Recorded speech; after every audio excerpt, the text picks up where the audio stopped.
పరిశుద్ధ నామమునకు మహిమ కలుగునుగాక. అందరం ఒకసారి రెండు చేతులు పైకెత్తి సంతోషంగా సర్వాధికారి అయినటువంటి దేవునికి మహిమ కలుగునట్లుగా స్తోత్రం చెబుదామా? స్తోత్రం స్తోత్రం స్తోత్రం. మన ప్రభువును రక్షకుడైన యేసుక్రీస్తు అతి శ్రేష్టమైన నామములో ఈ ఆరాధనకు ఈ సభలకు కూడి వచ్చిన మీ అందరికీ నా హృదయపూర్వకమైన వందనాలు చెల్లిస్తూ ఉన్నాను. అందరికీ వందనాలు.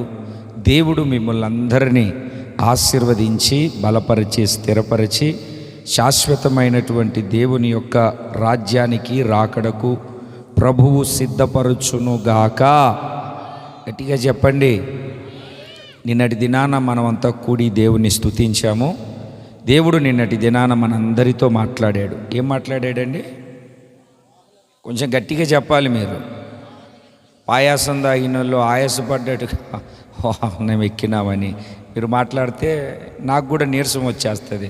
వీళ్ళకు ఇంత నీరసం ఉంది, నాకు కూడా ఎందుకులే హుషారని నేను కూడా నీరసపడిపోతాను. నిన్న ఏ వాక్యాన్ని విన్నాం?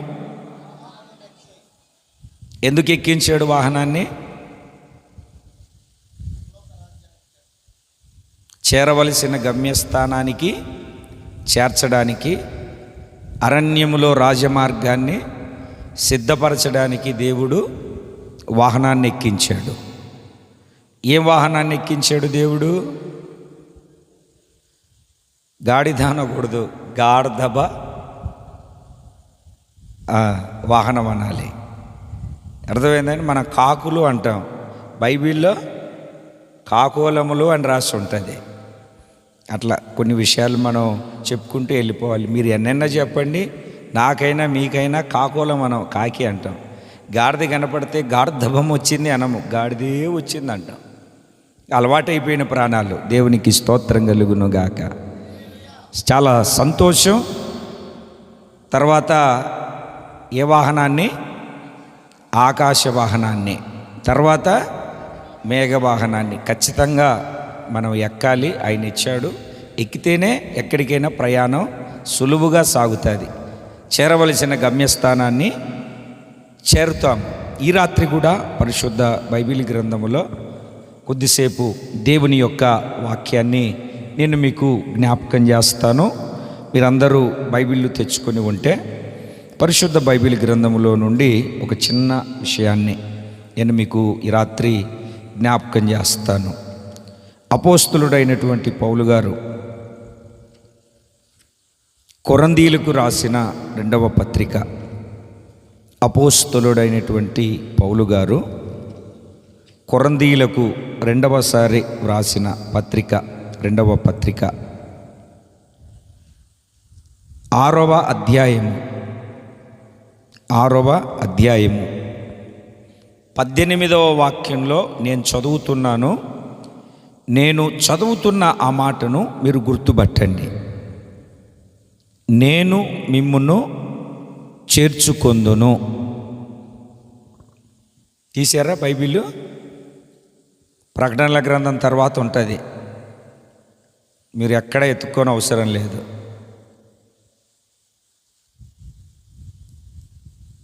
అపోస్తలుడైన పౌలు గారు కొరంథీయులకు రాసిన 2వ పత్రిక 6వ అధ్యాయము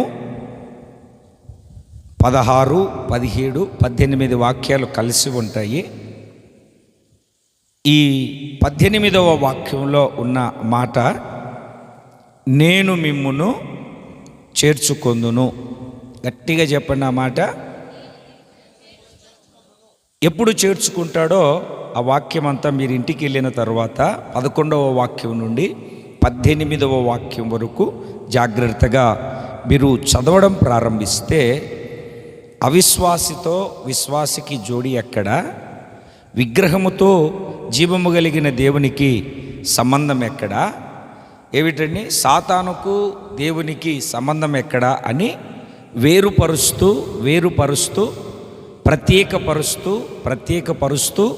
మాట్లాడుతూ వచ్చి ఆ వాక్యం అంతా ఏమని చెప్తాడంటే, నేను వారిలో నివసించి సంచరింతును, నేను వారి దేవుడనై ఉందును, వారు నా ప్రజలై ఉందురు.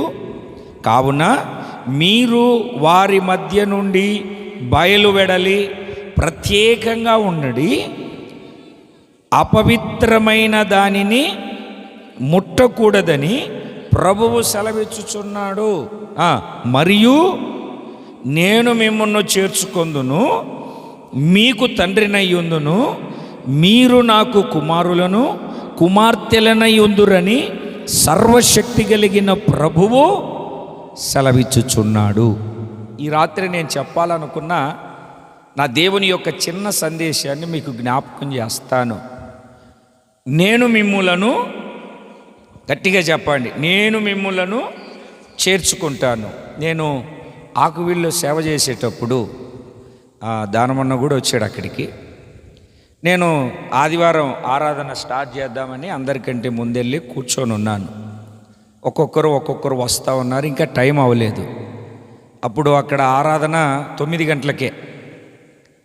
వస్తూ ఉంటే ఒక ముసలాం వచ్చింది నా దగ్గరికి. ముసలాం వచ్చి నేను ఇక్కడ టేబుల్ దగ్గర కూర్చుంటే నేను బైబిల్ చదువుకుంటూ ఉంటే ఇలాగ మూతి పెట్టింది. ఏ కుక్కో నక్కో వచ్చిందని భయపడి కళ్ళు తెరిచి చూస్తే ముసలామే. ఏంటి అని అడిగాను. నాకు ప్రార్థన చేయ్యా అనింది. సరే ఏం ప్రార్థన అని అంటే, నా చరిత్ర చెప్తాననింది. ఆరాధన టైం అయింది, నువ్వు చరిత్ర చెప్తే నేనేం చెప్పాలి ప్రజలకు? క్లుప్తంగా 2 మాటలు చెప్పు, నీ సమస్య ఏంటో చెప్పు, ప్రార్థన చేస్తానని చెప్పాను. ఏం లేదయ్యా, నాకు 2 కొడుకులు 1 కూతురు. ఒక్కొక్క కొడుక్కి 2 ఎకరాలు ఇచ్చాను. ఒక్కొక్క కొడుక్కి 2 స్టేర్ల బిల్డింగ్లు ఇచ్చాను. కూతురికి 2 స్టేర్ల బిల్డింగ్లు ఇచ్చాను. అవన్నీ తీసుకొని నాతో సంతకం పెట్టి ఆస్తి రాయించుకున్న తర్వాత అందరూ నన్ను బయటికి గెంటేశాడు. పెద్ద కొడుకు దగ్గరికి వెళ్తే చిన్న కొడుకు దగ్గరికి పో ఇలా అంటాడు. చిన్న కొడుకు దగ్గరికి వెళ్తే మాతో కూడా కూతురికి బిల్డింగ్ ఇచ్చా కదా, కూతురు దగ్గరికి వెళ్ళు. కూతురు దగ్గరికి వెళ్తే కూతురు అంటదంట, వాళ్ళు కదా నీ కొడుకులు, ఆస్తి అంతా ఇచ్చేసావు కదా, వాళ్ళ దగ్గరికి వెళ్ళని ఒకరి మీద ఒకరు సాకులు చెప్పుకుంటూ ఆ ముసలామెను ఎవ్వరూ చేర్చుకోవట్లేదు. ఆమె అంటది, వీళ్ళను అనవసరంగా కన్నాను, రాత్రనక పగలనక కష్టపడి కడుపు కట్టుకొని నోరు కుట్టుకొని ఆ ఇండ్లు ఈ ఇండ్లు పనిచేసి పైసా కూడబెట్టి వడ్డీ వ్యాపారం చేసి ఇంత ఆస్తులు సంపాదించి ఇస్తే ఈరోజు నన్ను ఎవ్వరూ చేర్చుకోవట్లేదు. ఒక్కొక్కసారి ఆకలేసి బస్టాండ్లో అడుక్కుంటున్నాను. నేను ఎందుకు మీకు ఈ రాత్రి ఈ మాటను జ్ఞాపకం చేసుకున్నాను అని అంటే, చేర్చుకోవలసిన వాళ్ళు చేర్చుకోకపోతే, చేర్చుకొనబడవలసినటువంటి మనము చేర్చబడకపోతే మన పరిస్థితి అంతకంటే అధ్వానంగా మార్చబడుతుంది. ఈ రోజున చాలామంది జీవితంలో అన్న చేర్చుకోక, తమ్ముడు చేర్చుకోక, బంధువులు చేర్చుకోక, చేయి విడవబడి ఒంటరితనాన్ని అనుభవిస్తూ అందరూ చుట్టూ ఉంటారు. ఎవ్వరూ మనతో మాట్లాడరు. అందరూ బాగానే ఉన్నట్టుంటారు. ఎవరు మనలను పలకరించరు, పరామర్శించరు. ఎవరు మనలను ఏ విషయంలో చేర్చుకోవడానికి ఇష్టపడరు, త్రోసివేస్తారు, వెలివేస్తారు. ఆ తల్లి ఆ 2 బిడ్డలు కూతురు చేర్చుకోకపోతే ఆమె పడే బాధ అంతా ఇంత కాదు. అయితే ఈ రాత్రి దేవుని వాక్యం ఏమని చెప్తుందంటే, నేను మిమ్మల్ని చేర్చుకుంటాను, నేను మిమ్మల్ని చేర్చుకుంటాను. దేవుని బిడ్డలారా, దేవుని సన్నిధిలో దేవునిలో మనము చేర్చబడకపోతే మన పరిస్థితి చాలా అధ్వానంగా అధోగతి పాలు, అధో పాతాళానికి నెట్టివేయబడినటువంటి స్థితిగా మార్చబడి ఎటూ తోచని అయోమయములో అరకత్తెరలో పోకచెక్కలాగా ఇరుక్కుపోయిన పరిస్థితి, ఎటూ తోచని స్థితిగతుల మధ్యలో మనము కృంగిపోతాము, కుప్పకూలిపోతాము. అయితే ఈ రాత్రి ఎందుకో, ఈ 2వ రాత్రి, నా దేవుడు నిన్ను త్రోసివేయకుండా, నిన్ను నెట్టివేయకుండా నేను మిమ్మల్ని చేర్చుకుంటాను అని ప్రభువు సెలవిస్తూ ఉన్నాడు. ఎంతమంది ఆయన చేర్చుకునే ఈ సమయంలో చేర్చబడతాను అని ఆశ కలిగి ఉన్నారో వాళ్ళందరూ గట్టిగా చప్పట్లు కొడుతూ సర్వోన్నతుడైన దేవుని నామాన్ని మహిమపరుద్దాం. ఆయన మిమ్మల్ని అందరినీ, మనలను అందరినీ చేర్చుకొనుగాక. ఆమేన్. ఆయన మాత్రమే చేర్చుకునేవాడు. ఎవరు నిన్ను చేర్చుకోకపోయినా నా ప్రభువు మాత్రమే నిన్ను చేర్చుకొనుగాక. ఒక వ్యభిచారి కనబడితే అతన్ని ఇంట్లోకి చేర్చుకుంటామా? ఒక దొంగ కనబడితే ఇంట్లోకి చేర్చుకుంటామా? ఒక భయంకరమైనటువంటి వ్యాధి కలిగిన వ్యక్తి ఇంట్లోకి వస్తాను అంటే చేర్చుకుంటామా? పొరపాటును కూడా చేర్చుకోము. అంతకంటే భయంకరమైన పాపముతో నిండి ఉన్న మనలను అందరినీ కృపగలిగినటువంటి దేవుడు చేర్చుకోవాలని కోరుకుంటూ ఉన్నాడు. ఎక్కడికి చేర్చుకుంటాడు ఆయన? ఎక్కడికి చేర్చుకుంటాడు? ఒక 3 రెఫరెన్సులు ఇస్తాను, మీరు చదవండి, చెప్తాను. మొదట అపోస్తుల కార్యముల గ్రంథము 2వ అధ్యాయము 47వ వాక్యం. ఆయన ఎక్కడికి చేర్చుకుంటాడు, ఎక్కడ చేరుస్తాడో చూడండి. ఈ మే నెల అయిపోయిన తర్వాత రేపు జూన్ నెలలో మా పిల్లలను ఏ కాలేజీలో చేర్పించాలి, ఇక తెగ మోగేస్తూ ఉంటారు. ఫ్రీ నంబర్ వన్ ర్యాంక్ చేర్చండి మా కాలేజీలో, మా స్కూల్లో చేర్చండి. చేర్చిన తర్వాత అర్థమైపోతుంది ఎందుకు చేర్చాము ఈ కాలేజీలో, ఈ స్కూల్లో అని. అదేనా? పెన్నుకు డబ్బులే, పుస్తకానికి డబ్బులే, అన్నిటికీ డబ్బులే. ముందు ఇప్పుడేమో చేర్చండి అని ఇంటి చుట్టూరు 16 సార్లు తిరుగుతారు. మన దేవుడు అలా కాదు. ఎక్కడికి చేరుస్తాడు, ఎక్కడికి చేర్చుకుంటాడు, ఎక్కడ చేరుస్తాడు ఆయన? చదవండి మీరు అపోస్తుల కార్యముల గ్రంథం 2:47. ఆనందముతోనూ నిష్కపటమైన హృదయముతోనూ ఆహారము పుచ్చుకొనుచుండిరి, మరియు ప్రభువు రక్షణ పొందుచున్న వారిని, ఇంగ్లీష్ బైబిల్లో ఏమని రాసి ఉంటుందంటే చర్చిలో చేర్చుకొనుచుండిరి అని రాసి ఉంటుంది. అనుదినము చేర్చుకొనుచుండిరి అని తెలుగు బైబిల్ ఉంటే, ఇంగ్లీష్ బైబిల్లో ఎక్కడ చేర్చుకుంటున్నారు అని అంటే అనుదినము వాళ్ళను చర్చిలో. చర్చి అంటే బిల్డింగ్ కాదు. ఇదిగో మనమంతా కూడి ఉన్నామే ఐక్యంగా, ఇది చర్చిలో ఆయన అంటే సంఘములో దేవుడు మనలను చేర్చుకుంటాడు. సంఘంలో చేర్చుకుంటాడంటే అర్థమేమిటి? మేము ఒక గుడి కట్టుకున్నాం, మాకు ఒక పాస్టర్ ఉన్నాడు, నేను వెళ్తున్నాను, ఏమిటండి మంచి కానుకలు ఇస్తాను, చిల్లర మారుస్తాను, ఆ కానుకలేసి వస్తాను, ఒక పాట పాడతాను, అన్నీ చేస్తాను, సంఘంలో చేర్చబడ్డాను అని నువ్వు అనుకుంటున్నావు. సంఘములో చేర్చబడము అని అంటే పశ్చాత్తాపపు హృదయము నొచ్చుకొని, ఆ హృదయము నొచ్చుకున్నప్పుడు ఒక కన్నీటి బొట్టును, ఆ పశ్చాత్తాపము కలిగినప్పుడు మనస్సు మారుతుంది, రూపాంతరము చెందే స్థితిలోనికి వస్తుంది.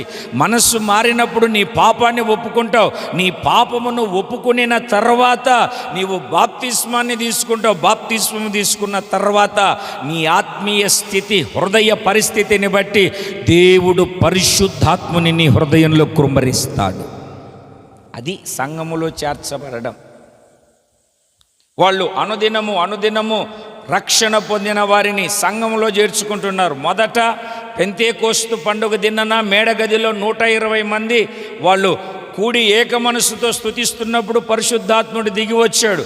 పరిశుద్ధాత్ముడు దిగి వచ్చిన తర్వాత పేతురును 11 మంది నిలబడి ప్రసంగం చేస్తుంటే ఇంచుమించు 16 దేశాల నుండి వచ్చినటువంటి వాళ్ళందరూ అక్కడ పోగయ్యారు. ఎందుకంటే ఆత్మతో వాళ్ళు నింపబడినప్పుడు అన్య భాషలతో మాట్లాడుతూ ఉంటే పలు ప్రాంతాల్లో నుండి వచ్చిన వారి భాషలతో దేవుని స్తుతిస్తూ ఉంటే వీళ్ళకేమైంది, వీళ్ళేమన్నా తాగేసి పడిపోయారా, వీళ్ళకేమన్నా పిచ్చి లేసిందా అని చెప్పి అందరూ వాళ్ళ దగ్గరికి వచ్చారు. వాళ్ళు వచ్చిన తర్వాత అపోస్తలులు నిలబడి దేవుని వాక్యాన్ని ప్రకటిస్తే మొట్టమొదటి సువార్తలో ఎంతమంది రక్షించబడ్డారో తెలుసా?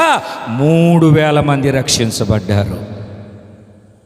సీనాయి కొండ మీద మోసే ధర్మశాస్త్రాన్ని తీసుకొని కొండ దిగి వచ్చిన తర్వాత ధర్మశాస్త్రం ఇయ్యబడిన రోజు 3000 మంది చనిపోయారు.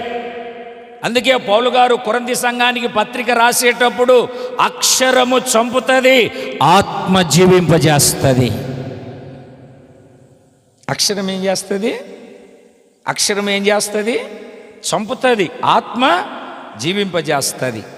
ఈ పరిచర్య దేవుడు మాకు ఇచ్చాడు అని పరిచర్యను గురించినటువంటి అనేక విషయాలు, సంఘాన్ని గురించిన అనేక విషయాలు అక్కడ చెప్తాడు.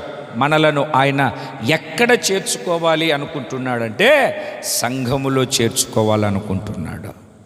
నువ్వు సంఘములో ఉన్నావా, సంఘము బయట ఉన్నావా, లేకపోతే సంఘములో ఉన్నానన్న భ్రమలో ఉన్నావా?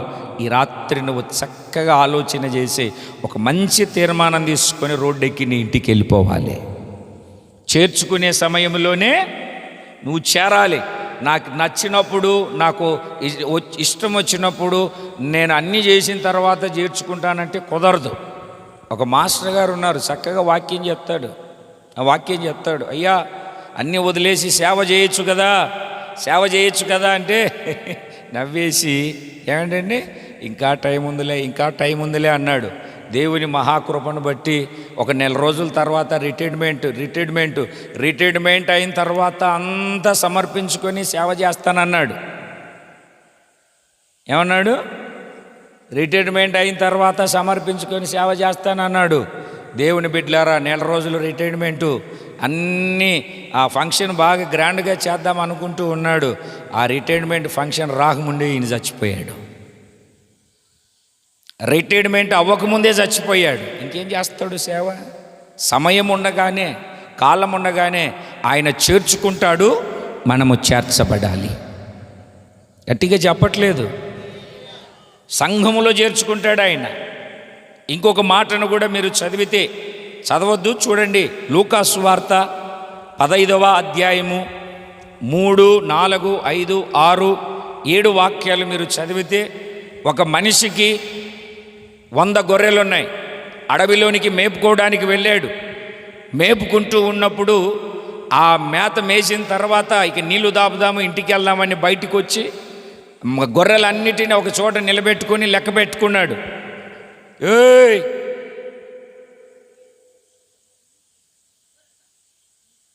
ఇటు చూడు, ఏంది గోల్ చేస్తున్నావు?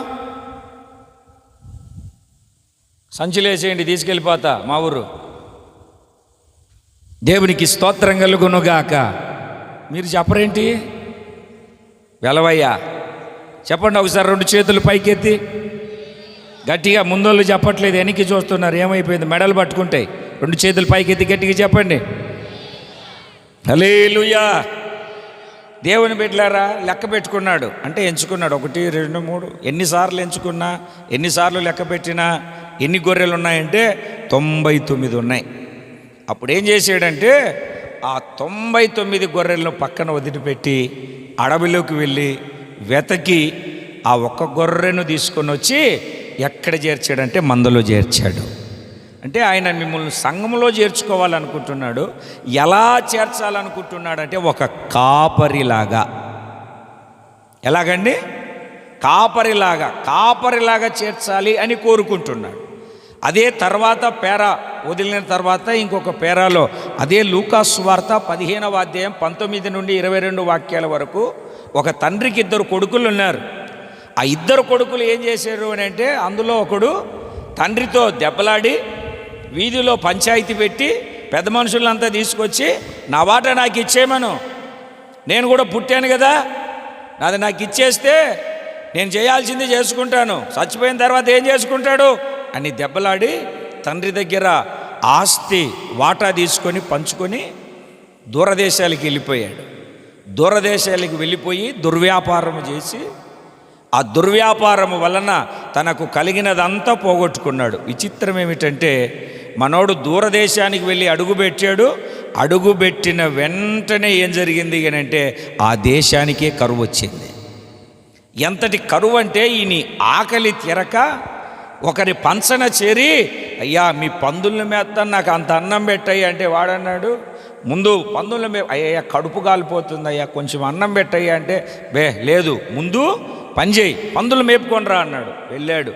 వెళ్ళి వచ్చిన తర్వాత ఇంకా పందులను ఆ గాడిలో తోలిన తర్వాత పొట్టేస్తూ ఉన్నారు. ఆకలి తట్టుకోలేక ఆ పొట్టు తిందామని అలా తల దించి చేయి పట్టుకుపోయాడు.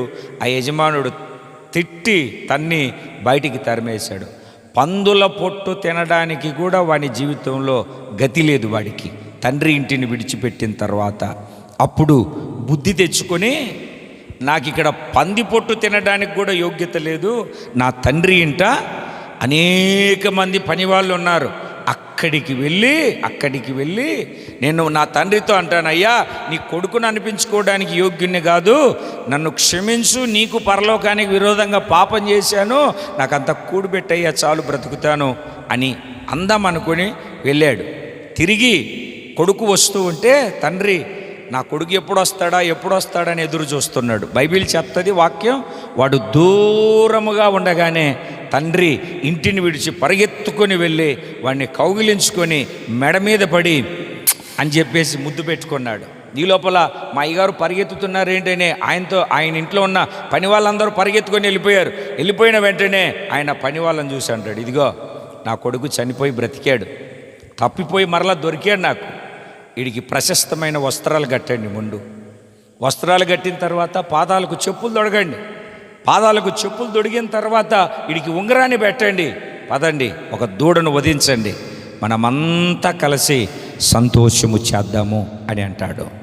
అంటే ఆ తప్పిపోయిన కుమారుణ్ణి తండ్రి చేర్చుకున్నట్టుగా ఈ రోజున మరలా చెప్తున్నాను, నువ్వు పడిపోయావో, జారిపోయావు, ఓడిపోయావో, పారిపోయావు, నాకెందుకు ఈ బ్రతుకు, చచ్చిపోతే మేలు అని అనుకుంటున్నావు, నువ్వు ఏ పరిస్థితిలో ఉన్నావో, ఏ స్థితిగతులు కలిగి ఉన్నావో, ఏ సమస్యల చేత సతమతమైపోతూ ఉన్నావో, ఏ బాధ చేత, వ్యాధి చేత, వ్యధ చేత నువ్వు కృంగిపోతూ ఉన్నావో, ఈ రాత్రి నా దేవుడు తండ్రిలాగా నిన్ను చేర్చుకోవాలని కోరుకుంటూ ఉన్నాడు.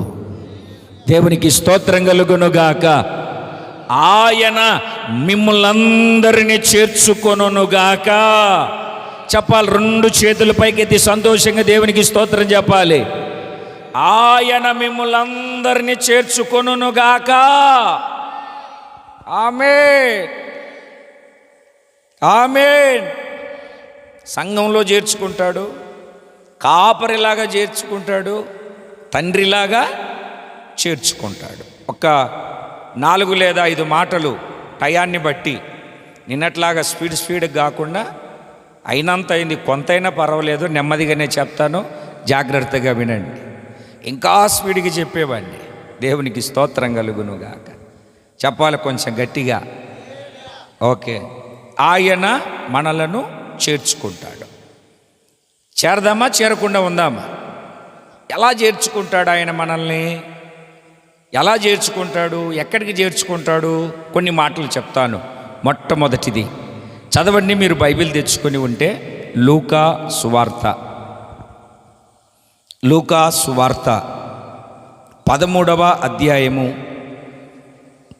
34వ వాక్యాన్ని మనం చదువుకుందాం.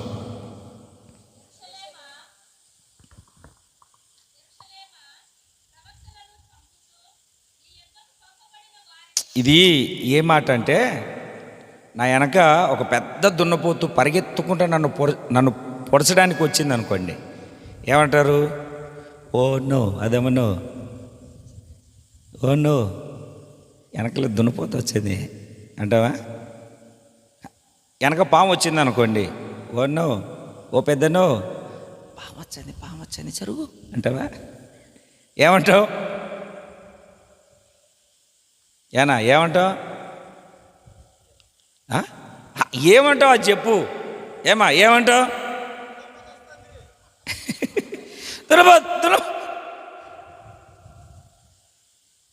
డేంజర్ కాలింగ్ ఇది. యెరూషలేమా, యెరూషలేమా, ప్రవక్తలను చంపుచు నీ యొద్దకు పంపబడిన వారిని రాళ్లతో కొట్టుచు ఉండుదానా? కోడి తన పిల్లలను తన రెక్కల క్రిందికి ఎలాగూ చేర్చుకొనవలెనని అలాగే ఎన్నో మారులు నేను నీ పిల్లలను చేర్చుకొనవలెనని ఉంటిని గాని మీరేం చేశారు? వల్లకపోతిరి. అంటే మీరు వినలేదు. కోడి రెక్కలు చాపి తన పిల్లలను చేర్చుకొనున్నట్లుగా మిమ్మల్ని చేర్చుకోవాలని చెప్పేసి నేను పలుమార్లు మిమ్మల్ని పిలిచాను. నా మాట వినట్లేదని అనేక మంది ప్రవక్తలను పంపాను. నా మాట వినలేదని అనేక మంది సేవకుల్ని పంపాను. నా మాట వినలేదని పలు విధాలుగా నేను నిన్ను దర్శించాను. నేను నీతో మాట్లాడాను. నువ్వేం చేశావు? ఏం చేశావు? వినలేదు, పట్టించుకోలేదు. అస్సలు నువ్వు వల్లకపోతివి. అసలు వినకపోతివి. రాయి మీద ఒక్క రాయి కూడా ఉండదు, పడద్రోయబడుతుంది అని ఆయన చెప్పాడు. చెప్పినప్పుడు ఏం జరిగిందంటే, క్రీస్తు శకం 1వ శతాబ్దంలో టైటస్ ద్వారా, రోమా ప్రభుత్వం పరిపాలిస్తున్న టైటస్ ద్వారా ఏం చేయబడింది అని అంటే, ఆ యెరూషలేము పట్టణము పడద్రోయబడింది. హేరోదు ద్వారా 40 సంవత్సరాలు కట్టబడినటువంటి ఆ యెరూషలేము పట్టణము ఏమైపోయిందంటే పడద్రోయబడింది.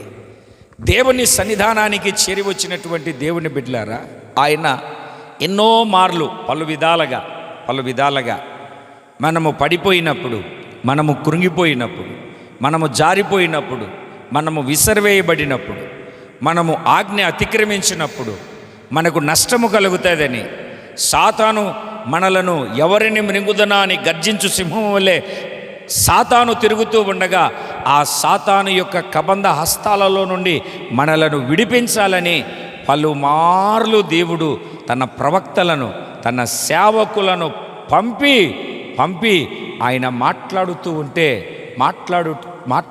ఉంటే మెడ వంచని వంటెలాగా గర్వమనే గుర్రమెక్కి దేవుని రెక్కల క్రిందికి రాలేకపోయారు. ఈ రాత్రి దేవుని సన్నిధానానికి చేరి వచ్చినటువంటి నా దేవుని ప్రియులారా, ఆయన తన రెక్కల క్రింద ఉండడానికి నిన్ను పిలుస్తూ ఉన్నాడు. నువ్వు రాగలిగితే ఆ రెక్కల క్రింద నువ్వు సురక్షితముగా ఉండగలుగుతావు. 2 చేతులు పైకెత్తి సంతోషంగా దేవునికి స్తోత్రం చెబుదామా? కొంచెం గట్టిగా చెబుదామా? రూతుతో బోయాజు చెప్తాడు. రూతు గ్రంథము 2వ అధ్యాయము 12వ వాక్యాన్ని మనము జాగ్రత్తగా చదివితే, రూతుతో బోయాజు చెప్తున్నాడు. తన పొలములోనికి పరిగెరుకోవడానికి వచ్చినటువంటి రూతమ్మతో బోయాజు చెప్తున్నాడు ఆ మాట. చదవండి ఒకసారి. నన్నే చదువుకోమంటారా? చదవమ్మా. రూతు గ్రంథము 2వ అధ్యాయము 12వ వాక్యం. నీవు చేసిన దానికి ప్రతిఫలమిచ్చును, ఇశ్రాయేలీయుల దేవుడైన యెహోవా రెక్కల క్రింద సురక్షితముగా నుండునట్లు నీవు వచ్చితివి. ఆయన నీకు సంపూర్ణమైన బహుమానం ఇస్తాడు. ఒక ఆమె భర్తను తీసుకొని సంపాదించుకున్న ఆస్తి అంతా మూటగట్టుకొని మోయాబు దేశానికి వెళ్ళింది. సరిగ్గా 10 సంవత్సరాలు అక్కడ ఉన్నారు. భర్త చనిపోయాడు. 2 పిల్లలకు పెళ్లి చేసింది. 2 పిల్లలు చనిపోయారు. ముగ్గురు విధవరాళ్ళై ఉన్నారు. అక్కడ ఆమెకు వినబడింది, మరలా దేవుడు బెత్లెహేమును దర్శించి ఆహారం ఇస్తున్నాడని. ఆమె వస్తూ కోడళ్లకు హితోపదేశం చేస్తుంది. అమ్మా, మీ ఇంటికి వెళ్ళండి, మీ తల్లిదండ్రులు చక్కటి పిల్లల్ని చూసి మీకు పెళ్లి చేస్తారు, మీ సంసార దాంపత్య జీవితం ఆనందకరంగా ఉంటుందని చెప్తే, ఏమిటండి ఓర్ప ఎగిరి ఆమండి అత్తను ముద్దు పెట్టుకొని, అబ్బా ఎంత మంచి అత్త, ఇలాంటి వాళ్ళు ఉంటే చాలా బాగుంటుందని వెళ్ళిపోయింది. రూతమ్మ మాత్రం, వెళ్ళమ్మా నువ్వు, నీ సహోదరి వెళ్ళిపోయింది కదా, వెళ్ళంటే నేను వెళ్ళను, నీ దేవుడే నా దేవుడు, నీ ప్రజలే నా ప్రజలు, నువ్వు ఎక్కడ చేస్తావో నేను అక్కడ చేస్తాను, నీ సమాధి ఎక్కడో నా సమాధి అక్కడ. మరణము తప్ప మనలను ఏది వేరు చేయకూడదు అని అత్తను హత్తుకుంది వచ్చాను నేను. ఇంట్లో కూర్చొని తింటే ఊరికి వస్తుందండి, పెద్దలు చెప్తారు కదా, కూర్చొని తింటే కొండలు కూడా తరిగిపోతాయి. ఇక కుదరదులే, నేను ఇశ్రాయేలీయుల ధర్మశాస్త్ర ప్రకారము పరిగెరుకోవడానికి ఇంత చక్కటి అవకాశం ఉంది కదా, విధవరాళ్లకు గుప్పిళ్ళు కూడా వదిలేస్తారు కదా, నేను ఏదో ఒక పొలానికి వెళ్ళి పరిగెరుకుంటాను అని చెప్పి పరిగెరుకోవడానికి బోయాజు పొలంలోనికి వెళ్ళింది. బోయాజు వచ్చి చూశాడు, ఎవరామె? అదేనండి మీ సమీప బంధువురాలు నయోమి కోడళ్ళు. దగ్గరికి వెళ్ళి మాట్లాడమ్మా, నువ్వు చేసిందంతా విన్నాను, ఊరంతా చెప్పుకుంటున్నారు. మనకు ఒక మంచి అలవాటు ఉంటుంది ఊర్లలో, సిటీలలో ఉండదు కానీ మన పల్లెటూర్లలో ఒక మంచి అలవాటు ఉంటుంది. మంచి అయినా చెప్పుకుంటాము, మాట్లాడట్లేదు మీరు, సావైనా చెప్పుకుంటాము, బతుకైనా అది చెప్పుకుంటాం, అన్నీ చెప్పుకుంటాం, ఊరంతా చెప్పుకున్నారమ్మా. నువ్వేం భయపడొద్దు, నువ్వు ఎక్కడికి వచ్చావో తెలుసా? యెహోవా రెక్కల క్రిందికి వచ్చావు, నువ్వు సురక్షితంగా ఉంటావు. ఆయన రెక్కలు చాపుతున్నాడు, కోడిపిల్లకు రెక్కలు చాపి పిలిచినట్టుగా రెక్కలు చాపి పిలుస్తున్నాడు. ఆ రెక్కల క్రిందికి వచ్చావు అనుకోండి, ఎలాగుంటావు అని అంటే సురక్షితంగా ఉంటావు. ఎలాగుంటావండి? కొంచెం నోరు తెరిచి గట్టిగా చెప్పాలి. ఎలాగుంటావు? సురక్షితంగా ఉంటావు. మీరు అప్పుడప్పుడు గమనించండి, కోళ్ళను పెంచుతారు కదా, ఒక కోడి 10 పిల్లలు పెట్టింది. పిల్లలు పెడితే మనం వదిలేస్తాం కదా, గంపను తీసేసి గుట్లో నుండి దించేసి, అది తిరుగుతూ ఉంది, దెబ్బలకి వెళ్ళి గెలుకుతూ ఉంటే ఒక్కసారిగా ఏదో నీడ కనపడుతుంది కింద. అలా పైకి చూస్తే పైన గద్ద తిరుగుతుంటే కోడి కొకొక్ అని చెప్పి పిలిచిన వెంటనే ఆ పిల్లలన్నీ పరిగెత్తుకొని వచ్చి ఆ రెక్కల క్రిందికి అలా జొరబడ్డాయి. ఒక కోడి పిల్ల ఉంది, ముందు పుట్టింది. అది మన ముందు గుడ్డని మసితో చిన్నప్పుడు నేను అలాగే గీసేవాడిని, మా అమ్మ చెప్తే ఇది ముందు గుడ్డు అని చెప్పేసి గీసేవాడిని కదా, అందుకు తెలుసు అది ముందు పుట్టిందని. ఆ ముందు పుట్టిన పిల్ల ఉంది కదండి, అది రెక్కల క్రిందికి రాలే, రెక్కల మీదకి ఎక్కింది. ఎక్కడికి ఎక్కింది? రెక్కల క్రిందికి కాదు, అది వచ్చింది రెక్కల మీదకి ఎక్కింది. రెక్కల మీద తల్లేమో ఒక్కొక్క అంటే అది కిస్ అంటుంది. అంటే దాని అర్థం ఏమిటంటే, నీకు ముక్కు ఉంది, నాకు కూడా, తల్లితో చెప్తుంది అది, నీకు ఈకలు వచ్చాయి, నాకు ఈకలు వచ్చాయి, నీవు కూకు అంటున్నావు, నేను పిస్ అంటున్నాను, నీ రెక్కల కిందకి నేను ఎందుకు రావాలి? ఇది కొక్కొక్క అంటుంది, అది పీస్ అంటుంది, కొక్కొక్క అంటే అది పీస్ అంటుంది. కొద్దిసేపటికి కిస్కిస అంటుంది. ఎక్కడా? గద్ద కాళ్ళ కింద పడి. అదే రెక్కల క్రిందికి వెళ్ళి ఉంటే ఆ 9 పిల్లలతో కూడా ఇది కూడా బ్రతికేదా సచ్చేదా? బ్రతికేదే కదా. రెక్కల మీదకి ఎక్కకూడదు, గర్వము ఉండకూడదు, అంతా నాకు తెలుసు అనే అహంభావం ఉండకూడదు, నన్నెవర్రా ఆపేది అని ఎవరో చెప్పిన డైలాగులు పట్టుకొని వేలాడకూడదు, నువ్వేంది నాకు చెప్పేది అన్న అహంభావం ఉండకూడదు. నాకైనా నీకైనా ఎవరికైనా దినాలు దొర్లుతున్నాయి, అన్నీ సాఫీగా సాగుతున్నాయి అని అనుకుంటున్నాం. కరోనా వస్తే కోట్లున్న వాడికి తినడానికి తిండి లేదు. పేదవాడు తీసుకెళ్ళి కొంతమంది కోటీశ్వరులకు వంకాయలు బెండకాయలు ఇసిరేసారు. కోట్ల ఆస్తులు ఉన్నోళ్లకు లక్షలు ఖర్చు పెట్టిన బ్రతకల. తెలుసా అండి? ఏంటండి, నాకు తెలిసిన ఒక పాస్టర్ గారు ఉన్నారు, కరోనా వచ్చి 25 లక్షలు ఖర్చు పెట్టాడు, చచ్చిపోయాడు. నేను మాత్రం కరోనా వచ్చినప్పుడు నాకు మంచి లాభం వచ్చింది. అందరూ నన్నే పిలిచేవాళ్ళు సమాధి చేయడానికి. 5,000 సమాధి చేస్తే ఆ టైంలో. ఇప్పుడు కూడా అట్లాగనే ఉంటే బాగుండేది అనిపిస్తుంది. దేవునికి స్తోత్రం కలుగునగాక. అలా సంఘాల్లో ఉన్న పాస్టర్లు కూడా వచ్చేవాళ్ళు కాదు. మాస్క్ పెట్టుకొని బ్లౌజులు వేసుకొని వెళ్ళిపోయి సమాధి చేసేవాళ్ళు. దూరంగానే ఉండి ప్రార్థన చేసి పెట్టేసాయి. ఆ సమాధి దగ్గర కూడా గొడవే. ఒకడు వచ్చి ఇటు పెట్టాడంటాడు తలకాయ, ఒకడు వచ్చి ఇటు పెట్టాలంటాడు. చచ్చిపోయినోడు తలకాయ ఎటు పెడితే ఏం పోద్ది? ఏనా దానమైనా ఎట పెడితే ఏం పోతుంది? ఒరే నన్ను ఇటు పెట్టావేంట్రా అంటాడా? బతుకున్నప్పుడు అంత ముద్ద అన్నం పెట్టుడు, అవునా కాదా? ముసలోళ్ళను వీలైతే కొట్టి చంపేటోళ్ళు కూడా లేకపోలేదు. చచ్చిపోయినప్పుడు మాత్రం తలకాయ ఇటు పెట్టు, కాళ్ళు ఇటు పెట్టు, పొట్టేలు తీసుకొచ్చి పోయి చికెన్ పెట్టు. బతుకున్నప్పుడు పెడితే బాగుంటుంది కదా. యెహోవా సురక్షితమైన రెక్కల క్రింద ఉంటే సురక్షితంగా ఉంటావు. రెక్కల మీదికి ఎక్కితే నిన్ను ఆ దేవుడు కూడా కాపాడలేడు. అందుకే ఈ రాత్రి దేవుడు ఏం చెప్తున్నాడంటే, నిన్ను నన్ను అందరినీ ఆయన సజీవమైన సురక్షితమైన రెక్కల క్రింద చేర్చబడాలి అని దేవుడు కోరుకుంటూ ఉన్నాడు. 2 చేతులు పైకెత్తి గట్టిగా దేవునికి స్తోత్రం చెబుదామా?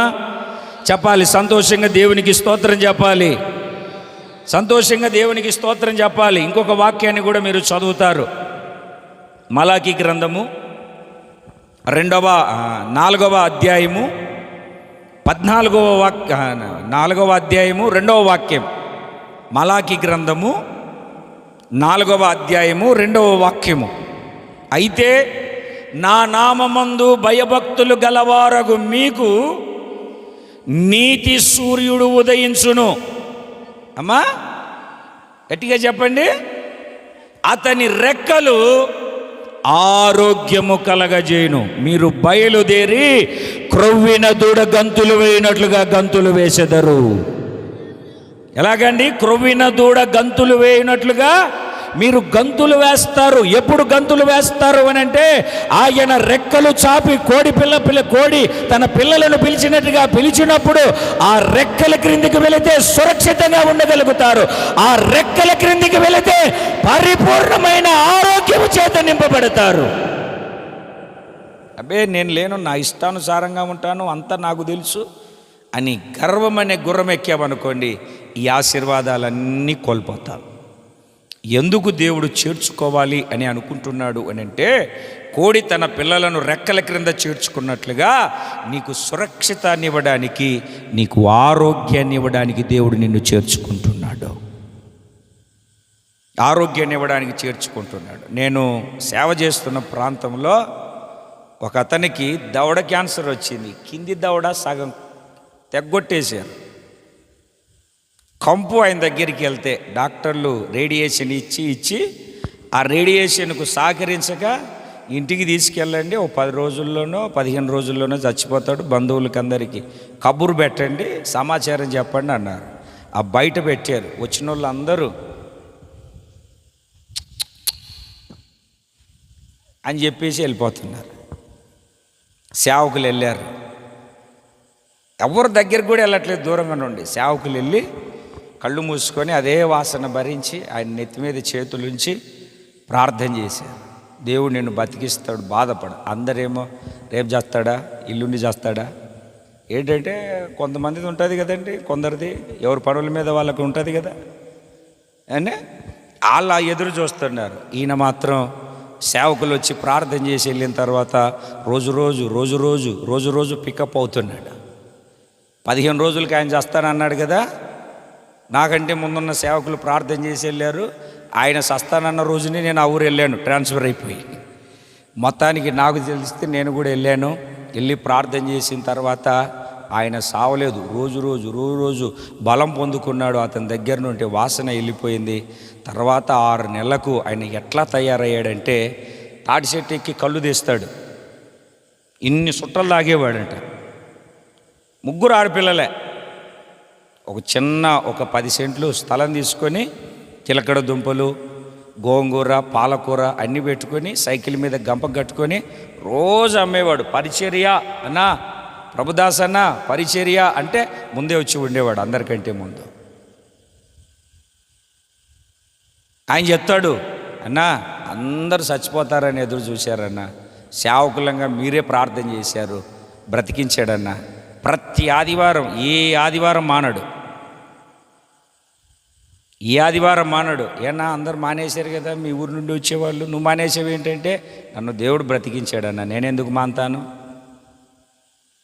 ఎందుకు అంటే ఆ రెక్కల క్రింద ఉన్న ఆరోగ్యపు రుచిని చూశాడు, కృతజ్ఞత కలిగి ఉన్నాడు. డాక్టర్లు అందరూ చేయి విడిచిపెట్టారు, చస్తానని బంధువులంతా వచ్చి చూసి ఇంకా పోలేదా అని మాట్లాడుకున్నారు. నా దేవుడు నన్ను సజీవంగా నిలబెట్టాడు. నేను చచ్చిపోతే నా పిల్లల పరిస్థితి ఏమైపోయేది? ఈ రాత్రి దేవుని సన్నిధికి చేరి వచ్చిన దేవుని బిడ్డలారా, దేవుణ్ణి రెక్కల క్రిందికి మనము చేరితే, ఆయన చేర్చుకునే ఈ సమయంలో మనము చేరగలిగితే మన జీవితం ఆశీర్వాదకరంగా దేవుడు మారుస్తాడు, దీవెనకరంగా మలుస్తాడు. ఒక ఉన్నతమైన స్థితిలో ప్రభు మనలను నిలబెడతాడు. శాశ్వతమైనటువంటి ఆయన రాజ్యాల్లోనికి మనలను చేరుస్తాడు. దేవుని పరిశుద్ధ నామానికి మహిమ కలుగునుగాక. ఒకటి మొదటిది ఎక్కడ చేర్చబడాలంటే రెక్కల క్రిందికి. రెక్కల క్రిందికి చేరితే సురక్షితంగా ఉంటావు. రెక్కల క్రిందికి చేరితే ఆరోగ్యము చేత నింపబడతావు. రెండవ విషయాన్ని చెప్తాను. రోమాపత్రిక 15వ అధ్యాయము 7వ వాక్యాన్ని మనము దేవుని వాక్యాన్ని చదివితే, క్రీస్తు మిమ్మును చేర్చుకొనిన ప్రకారము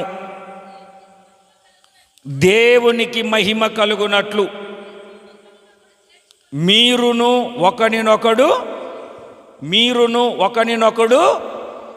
చెప్పండి కొంచెం గట్టిగా, ఒకనినొకడు చేర్చుకొనండి.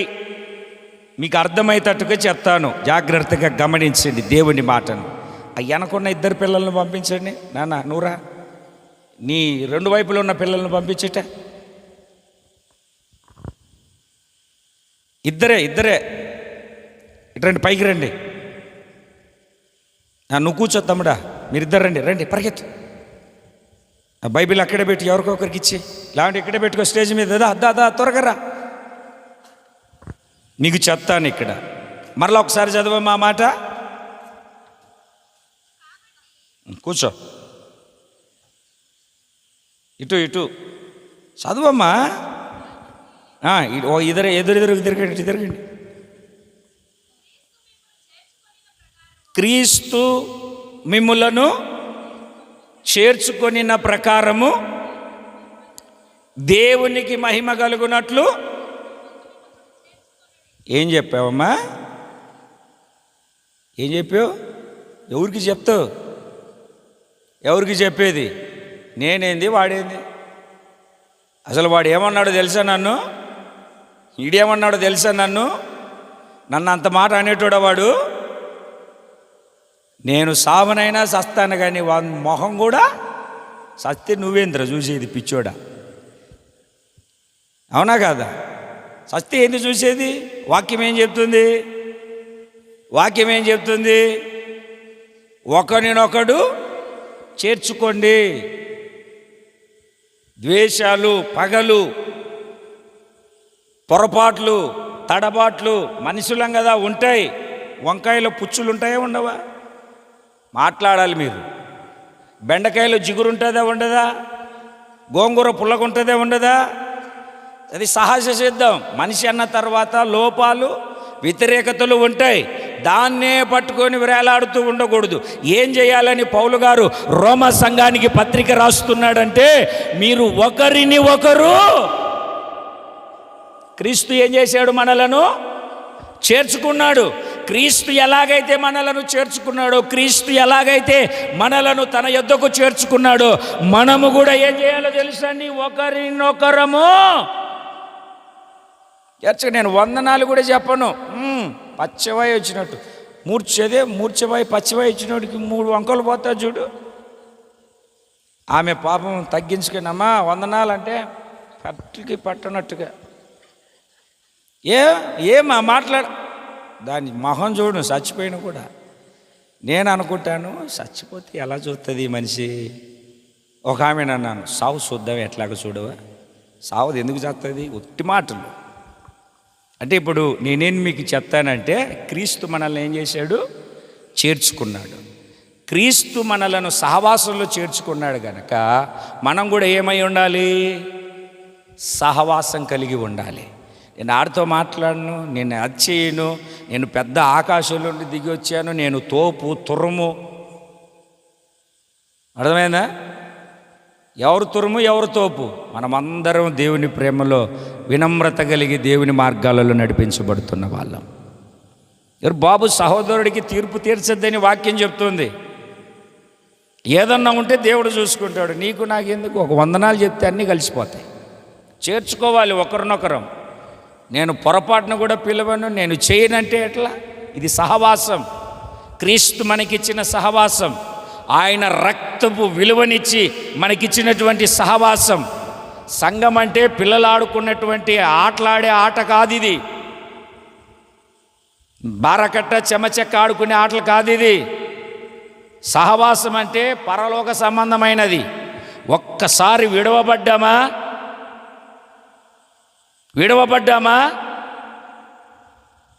ఖర్చు ఉంది, విడుస్తాను, తీసుకుంటాను.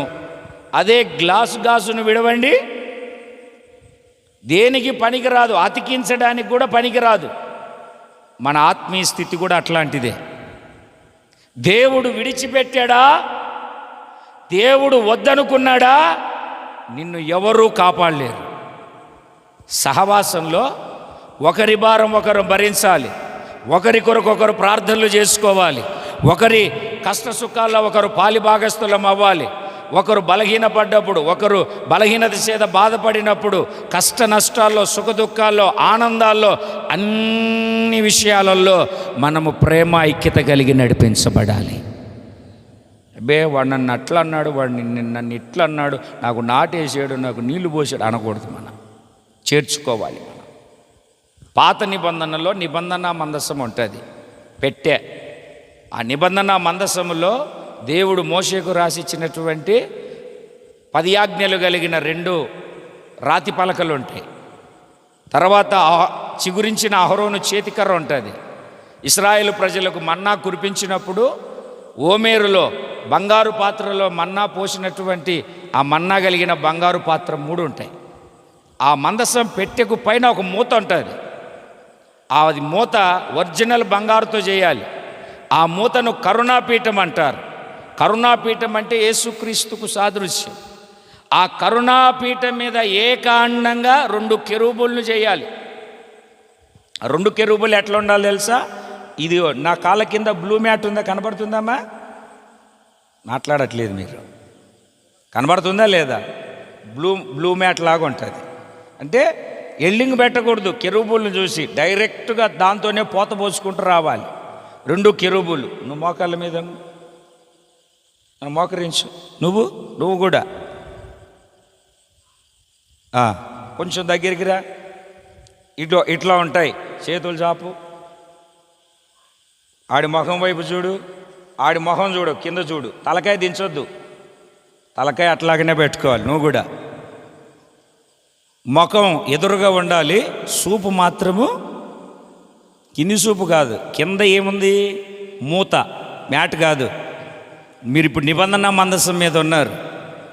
పైన ఏముంటుంది? అదేమన్నా మూత అంటే ఎవరు? యేసుక్రీస్తు. ఎవడు నా యందు నిలిచి ఉండునో వాడు బహుగా, అంటే కరుణాపీఠం. వీళ్ళు 2 కెరూబులు, అంటే విశ్వాసులు 2 కెరూబులు. వీళ్ళు రెక్కలు చాపి కరుణాపీఠాన్ని, అంటే మందసం అంటే సంఘాన్ని కాపాడాలి. వీళ్ళిద్దరు బాధ్యత. అంటే విశ్వాసి బాధ్యత, నీ బాధ్యత, నీ తోటి విశ్వాసి బాధ్యత. సంఘాన్ని కాపాడాలి. ఒకదాని ముఖం ఎదురుగా ఉండాలి. నేను ముఖం అట తిప్పుకుంటానంటే మెడలు ఇరిగిపోతాయి. కానీ ఒకరినొకరు చూసుకోకూడదు. ముఖాలు ఎదురుగా ఉండాలి, చూసుకోకూడదు. సూపు అంతా ఎక్కడ ఉండాలి? కింద ఉండాలి సూపు. అప్పుడు దేవుడు ఏం చేస్తాడంటే మోషేతో మాట్లాడడానికి అతి పరిశుద్ధ స్థలంలో ఉంటుంది నిబంధన మందసం. అతి పరిశుద్ధ స్థలం యువతల దేవుడు షకీనా మేఘంలోనికి అలా దిగి వస్తే మోషే అక్కడ ఉంటాడు. 2 కెరూబుల మధ్య నుండి దేవుడు మాట్లాడతాడు. కొట్టచ్చు, తప్పేం కాదు, పాపమేం కాదు. ఎమ్మెల్యే కొడతావు, ఏమి ఇవ్వడు. యేసుప్రభు కొట్టు, ఇంకా గొప్ప ఆశీర్వాదాలు కలిగజేస్తాడు. యువతల దేవుని మహిమ, అవతల అహరోను లేదా మోషే అతి పరిశుద్ధ స్థలంలో ఉంటారు. నువ్వురా, బైబిల్ పట్టుకొని రా. ఇంకా బాగా అర్థమవుతుంది నేను చెప్పేది. అది పళ్ళెం సాపును అప్పుడే ఆఫ్ చేసేట ఈ రాత్రి అంతా జాతరే మనకు. యాజకుడు ఆ పళ్ళెములో రక్తాన్ని, పరిశుద్ధమైన కోడ రక్తాన్ని పట్టుకొని వస్తాడు. రక్తాన్ని పట్టుకొచ్చిన వెంటనే యాజకుడు అక్కడ ఉంటే ఆ రక్తం పట్టుకొని వచ్చిన వెంటనే దేవుని మేఘం ఇలా దిగి వచ్చి అహరోనుతో మాట్లాడడం ప్రారంభిస్తుంది. మహిమ ఎక్కడ ప్రత్యక్షమవుతుందో తెలుసా? ప్రత్యక్షపు గుడారంలో 2 కెరూబుల మధ్యలో. ఆ కెరూబులు నువ్వే. నేను మాట్లాడను, నేను అన్ని చేర్చుకోను, అన్ని పిలవను, సత్యం మాట్లాడనంటే మహిమ ఉండదు, మధ్యలో మహిమ ఉండదు. మీరిద్దరు ఏకీభవిస్తేనే మహిమ అంటారు. మీరిద్దరు ఏకీభవిస్తేనే దేవుడు మీతో మాట్లాడతాడు. నేను అనుకుంటాడు, నేను ధ్వజస్తంభం ఎత్తేసి వచ్చాను, నేను అబ్బా నాయంత భక్తులు లేడు. కొందరు ఉంటారు చూడండి, ఇట్లాంటి మీటింగులు పెడితే రారు దుర్మార్గులు అనొచ్చు. సేవకునే కదా అనొచ్చు, నువ్వు బాధపడకు మా ఊళ్ళో అంటున్నావు ఏంటని. అట్లాంటి వాళ్ళని ఏమంటామండి? క్యాన్సర్ రోగి అనక అమ్మా మంచి ఆరోగ్యవంతుడు అంటావా? మీరు అంటారేమో, నేను అన్నా. నేనెవరితో కలవను, నా సంఘం వేరు. మాది ఆ ఊరు భీమవరం, రామవరం మాది, అన్నవరం మాది, గన్నవరం. మేము కలవం, మేము మీ సంఘం కాదు. ఒక దుర్మార్గుడు, సంఘం ఒకటేరా నాయన, పరిచర్యలు వేరు, సంఘం ఒకటే. నీకొక రక్తం నాకొక రక్తం కార్చాడు యేసు ప్రభు. ఏమయ్యా, నీకొకటి నాకొకటే? ఏమా మీకేమన్నా ప్రత్యేకంగా బ్లూ బ్లడ్ ఇచ్చాడా? మరి మాట్లాడట్లేదే. బ్లూ బ్లడ్ ఇచ్చాడా మీకు? నాకేమో ఎర్రటి రక్తం ఇచ్చాడు. నీకు సిఎస్ఐకైనా ఎర్రటి రక్తమే, ఓసన్నాకైనా ఎర్రటి రక్తమే, హెబ్రోన్కైనా ఎర్రటి రక్తమే, ఫెలోషిప్కైనా ఎర్రటి రక్తమే. రక్తం ఎర్రదే, మీరు బ్లూది అనుకుంటున్నారు. అందరికి ఒకటే రక్తం. అర్థమైందండి? మీ మందిరాలకి మీరు వెళ్ళండి, కాదనట్లేదు. కాకపోతే సహవాసం ఉండాలి. వీడి చేతులు ముడుచుకుంటున్నాడు అప్పుడే. దేవునికి స్తోత్రం కలుగునగా. చేతులు సాపడం అంటే చాలా కష్టం. మరి మోసే ఎట్లా ఉన్నాడో, అందుకే హూరు అహరోను వచ్చి ఇద్దరు అట్లా ఆదుకున్నారు.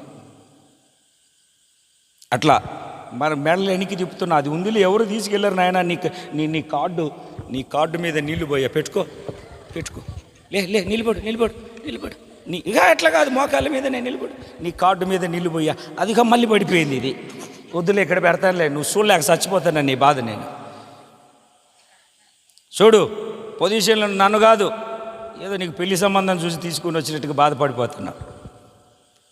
పెళ్లి కొడుకు చూస్తాను, ఏది ఇంకా అమ్మాయి రాలేదే, ఎట్లా నల్లగొందా ఎర్రగొందా, పళ్ళు పెట్టుకున్నాయా, అట్లా చూస్తున్నాడు మనోడు. చేద్దాంలే త్వరగా, నేనే చేస్తాను నీ పెళ్ళి. హల్లెలూయా చెప్పండి అమ్మా, గట్టిగా చెప్పాలి. బతుకున్న వాళ్ళు అంత గట్టిగా చెప్పండి. చూసా ఇప్పుడు ఎంత గట్టిగా వచ్చిందో. అప్పుడప్పుడు అట్లాంటివి అంటేనే బయటికి వస్తుంది లోపల అనేది. ఇట్లా ఉంటే కెరూబులు అంటే ఆ ఇద్దరు విశ్వాసి. నువ్వు ఎవరైనా ఏ డినామినేషన్ అయినా యేసు రక్తంతో కడగబడ్డావు కనుక మీరిద్దరూ ఒకరికి ఎదురుగా ఒకరికి ఉన్నట్టుగా సహవాసంతో ఉండి కరుణాపీఠాన్ని కప్పుతూ, అంటే సంఘాన్ని కాపాడుతూ, నువ్వు సంఘంలో అంటూ కట్టబడి నువ్వు క్రీస్తు వైపు చూస్తూ బ్రతుకుతూ ఉంటే మహిమ నీ మధ్యలో నుండి వెళ్తూ ఉంటుంది.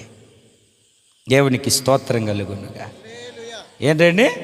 అందుకే నేను మట్టినై ఉన్న నన్ను మహిమగా మార్చువాడ, మరణపు ముళ్ళును విరచిన జయశీలుడా. నేను రాసుకున్న పాట. మట్టి మనము, మహిమ కావాలి ఇప్పుడు మనకు. రేపు రాకల్లో ఎత్తబడాలంటే మహిమ కావాలి మనకు. మహిమ కావాలంటే ఇద్దరము ఐక్యపడాలి. డినామినేషన్ భేదాలు వద్దు, సంఘ భేదాలు వద్దు, దెబ్బలాటలు వద్దు. వద్దులే, కిందికి పెట్టుకో చేతులు. బాబు చూడలేరు, మీ బాధ చూడలేకపోతారు. ఏముండాలి? ఐక్యత. యాజకుడు అలా రక్తాన్ని పట్టుకొని, పళ్ళాన్ని పట్టుకొని వస్తే ఆ పళ్ళెంలో రక్తం తీసుకొని ఒకవైపు నా రక్తాన్ని ప్రోక్షిస్తాడు నిబంధన మందస్సం మీద. అప్పుడు దేవుని మహిమ దిగి వచ్చి ఆ మధ్యలో నుండి యాజకుడితో మాట్లాడతాడు. యాజకుడు ప్రజలకు చేయాల్సినవి చెప్తాడు. స్తోత్రం చెప్పండి, 2 చేతులు గట్టిగా చెప్పండి. ఇది రాదు, ఎంత పీకినా రాదు. ఈ కెరూబుని ఎంత పీకినా రాదు. ఈ కెరూబును టచ్ చేయాలంటే, ఈ కెరూబును పీకాలని చూస్తే మూతతో సహా లెగుస్తుంది. అంటే అర్థమేంటో తెలుసా? ఒక విశ్వాసిని ముట్టుకుంటే, క్రీస్తుతో అంటుకట్టబడిన విశ్వాసిని ముట్టుకుంటే యేసు ప్రభు కూడా లేచి వస్తాడు. అంతటి భక్తి కావాలి మనకు. స్టెఫెను రాళ్ళు తీసుకొని కొడుతున్నారు. ఇలాగే స్టెఫెను మోకాళ్ళ మీద ఉండి పౌలు గారి పాదాల దగ్గర స్టెఫెను బట్టలు పెట్టి, వాళ్ళ బట్టలన్నీ పెట్టారు సాక్ష్యం. పౌలు గారు సౌలుగా ఉన్నప్పుడు పాదాల దగ్గర పెట్టారు. స్టెఫెను రాళ్లతో కొడితే కోపంతో మండుతున్నారు. స్టెఫెను అలా ఆకాశం వైపు చూస్తే ఆకాశం తెరవబడింది. దేవుని మహిమ కుడిపార్శ్వన యేసుప్రభు ఉన్నాడు. అక్కడ ఉన్నాడు, నిలబడుకొని ఉన్నాడు. అదిగో దేవుని మహిమ కనపడుతుంది. యేసు మహిమ కుడిపార్శ్వం మీద ఉన్నారు అనగానే రాళ్లతో కొట్టారు. యేసు ప్రభు దిగ్గును లేచాడు. కూర్చొని ఉండాడని రాసింది బైబిల్. అక్కడ లేచాడు. ఎందుకో తెలుసా? స్టెఫెను రాళ్లతో కొడుతుంటే అక్కడ యేసు ప్రభుకు మండిపోతుంది. లేచాడు. అప్పుడు స్టెఫెను, అయ్యా ఈ పాపం వాళ్ళ మీద మోపొద్దయ్యా అన్నాడు. మళ్ళా కాముగా కూర్చున్నాడు యేసయ్య. ఒక విశ్వాసిని కదిలిస్తే నన్ను వాళ్ళు పట్టించుకోలే, ఇల్లు పట్టించుకోలే, కూర పెట్టలే, నాకు మొక్కేలే, వాసన చూలే, వాసన తట్టుకోలేక నాకు కడుపులో గ్యాస్ వచ్చింది అని బాధపడ్డం కాదు. నువ్వు ప్రభులో నిలబడితే నీకు కావలసినవన్నీ దేవుడు నీకు అనుగ్రహిస్తాడు. నిన్ను కదిలిస్తే ఏం కదలాలి? మూత కదలాలి. మూత అంటే యేసయ్య కదలాలి. అంతగా దేవుళ్ళు నువ్వు అంటుకట్టబడాలి. వాళ్ళ మీద వీళ్ళ మీద ఆనుకుంటే నేను ఎవరు రారు, నువ్వు చచ్చిపోయినా రారు. యేసు ప్రభు మీద ఆనుకుంటే నేను అలా కదిలించినప్పుడు ఆ మూత లేచి వస్తుంది. ఇప్పుడు ఈ టేబుల్ ఉందనుకో, మా దానమైన కాసేపటికి ఈ ముక్కలుగా ఇడిదీసి లోపల పెట్టేస్తాడు. ఈ టేబుల్ ఇది ముక్కలు యాండి చేసేది. కొద్దిసేపటికి బాక్సులు కూడా మేము తీసేసి ముక్కలుగా లోపల పెట్టేస్తాం. అదే కరుణాపీఠం మీద నువ్వు పాతుకుపోయావనుకోండి, ఆ కరుణాపీఠాన్ని కదిలిస్తే యేసు ప్రభు నీ కొరకు ఆయన మహిమతో దిగి రావాలి. దేవునికి స్తోత్రం కలుగునుగాక. అంటే ఇద్దరి విశ్వాసుల మధ్యలో ఏముండాలి? ఐక్యత, ప్రేమ, అనురాగం, ఆప్యాయత. కోపాలు వస్తాయి, నష్టాలు వస్తాయి, అన్నీ వస్తాయి. వాటన్నిటిని సహించుకొని భరించుకొని ప్రభువు కొరకు ఒక సాక్షిగా జీవించే జీవితం కావాలి. 2 చేతులు పైకెత్తి మీరు ఇంటికి వెళ్ళిపోండి. నువ్వు కూడా వెళ్ళిపో, పల్లెలు తీసుకొని. ఇదిగో మర్చిపోయినావు. ఇది స్తోత్రం చెప్దాం ఒకసారి గట్టిగా. నేను మిమ్మల్ని చేర్చుకొనినట్లు, చదవమ్మా మరలా ఒకసారి ఆ మాట. చదవాలి, గట్టిగా చదవాలి. మిమ్మల్ని చేర్చుకొనిన ప్రకారము దేవునికి మహిమ కలుగునట్లు మీరును ఒకరినొకరు చేర్చుకొనండి. చెడియున్న నా బ్రతుకును మార్చివేశావు, మరణపాత్రుడైన నన్ను బ్రతికించావు. ధవలవర్ణుడా రత్నవర్ణుడా చేర్చుకున్నావు, నీదరి చేర్చుకున్నావు, నీదరి చేర్చుకున్నావు. శ్రీమంతుడా సిలువదారి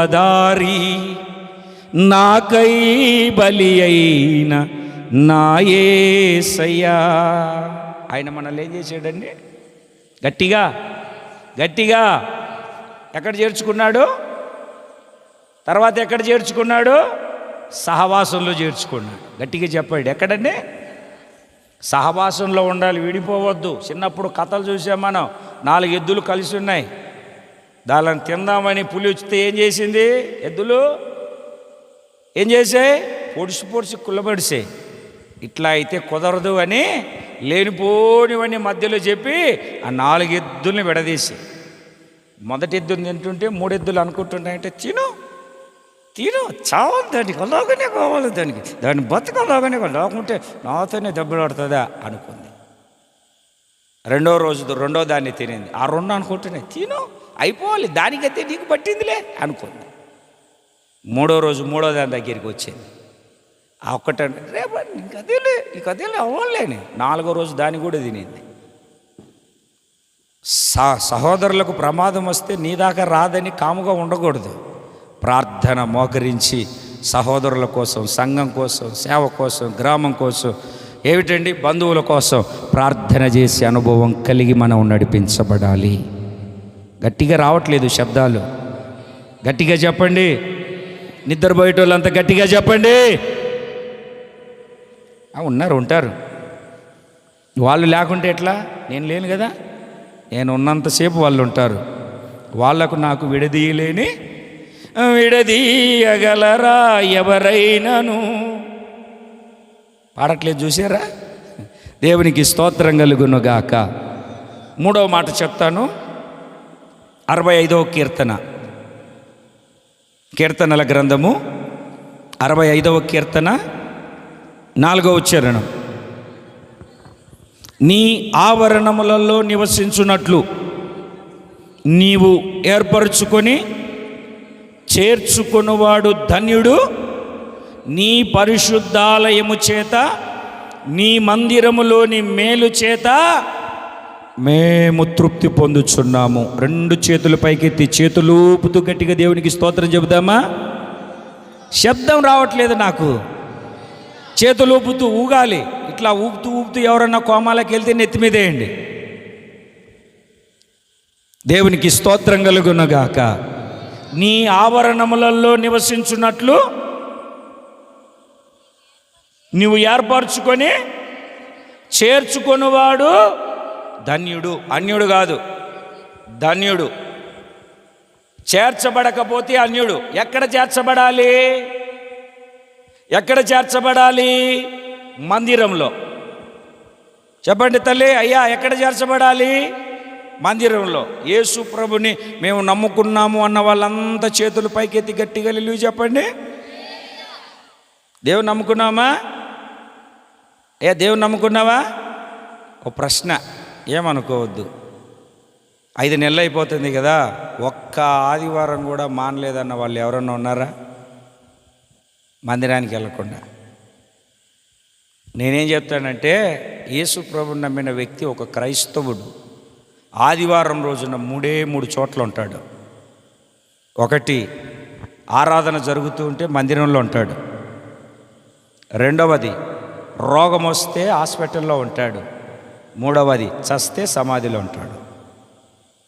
ఈ 3 ఏదో ఒక చోట ఉంటాడు. ఈ 3 ఏదో ఒక చోట ఉంటాడు. బ్రతికుంటే ఎక్కడ ఉంటాడు? గట్టిగా. చస్తే ఎక్కడ ఉంటాడు?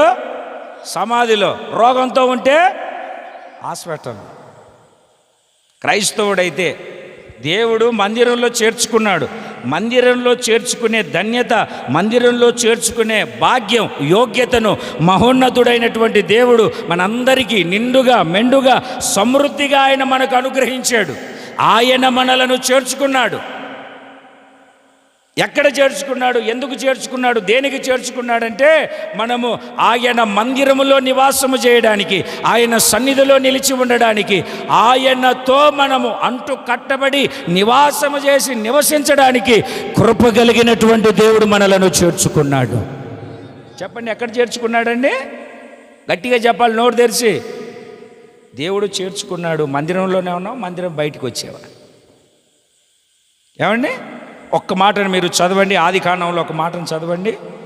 ఆదికాండము 4వ అధ్యాయము 16వ వాక్యాన్ని చదవండి ఒకసారి. అప్పుడు కయ్యను బయలుదేరి వెళ్ళి తూర్పు దిక్కున కాపురముండెను. ఆ మాట వద్దామా? పై వాక్యం చూడు, 15వ వాక్యం చదువు ఒకసారి.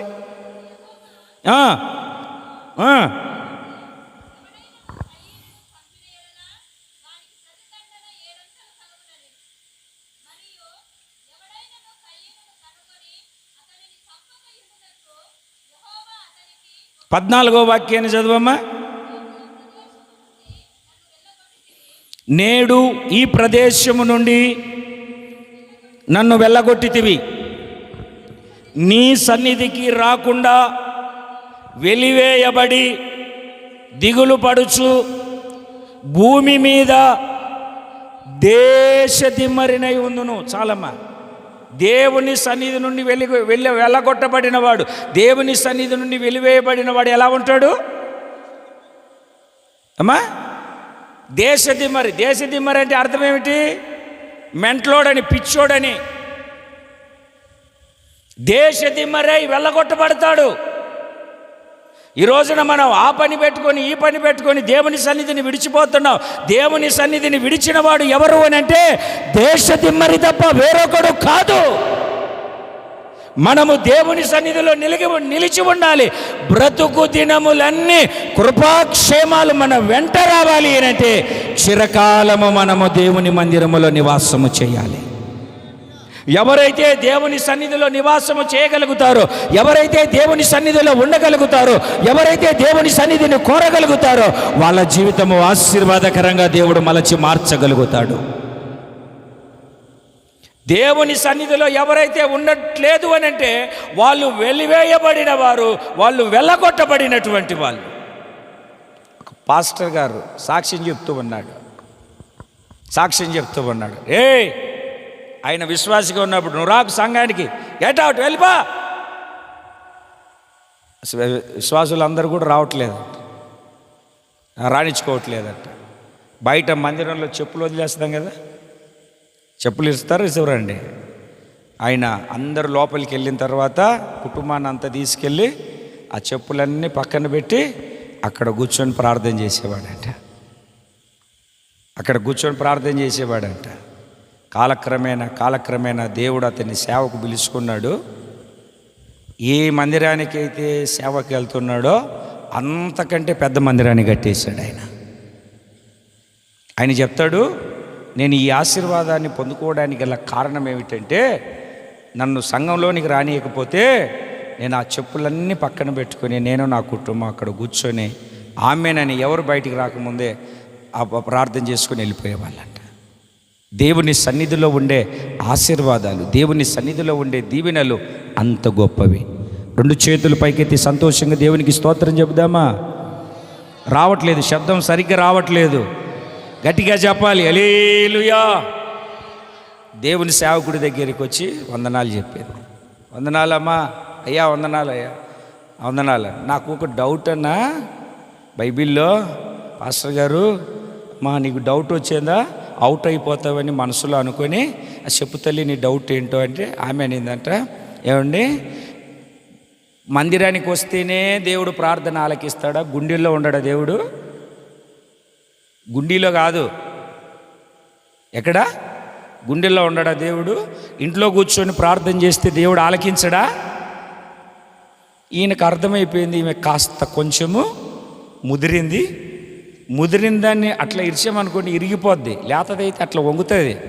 ఎందుకు వచ్చిన గొడవ? అమ్మ ఎక్కడైనా చేయొచ్చమ్మా, అమెరికాలో చేసిన ఆయన ప్రార్థన ఆలకిస్తాడు, ఐలాండ్లో చేసినా థాయిలాండ్లో చేసినా ల్యాండ్ ఏదైనా సరే ప్రార్థన చేస్తే ఆయన ఆలకిస్తాడమ్మా అని చెప్పాడు.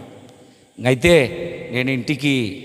నేను మందిరానికి ప్రతి ఆదివారం రానవసరం లేదు అని చెప్పి చాలా మంచి మాట చెప్పావు. ఏదో చెప్దాం అనుకున్నాను, నీతో గొడవ చేద్దాం అనుకున్నాను, మంచి మాట చెప్పావు, దేవునికి స్తోత్రం అని. వెళ్ళేటప్పుడు ఆ బైబిల్ బుక్ స్టోర్లోకి వెళ్ళి ఒక కంజర కొనుక్కొని ఒక పాటల పుస్తకం కొనుక్కొని, ఎందుకంటే ఇంకా చర్చికి రానవసరం లే, వాయిద్యాలు వాయించేటోళ్ళు ఉండరు కదా, కంజర ఊపుదామని చెప్పేసి ఇంటికి వెళ్ళిపోయింది.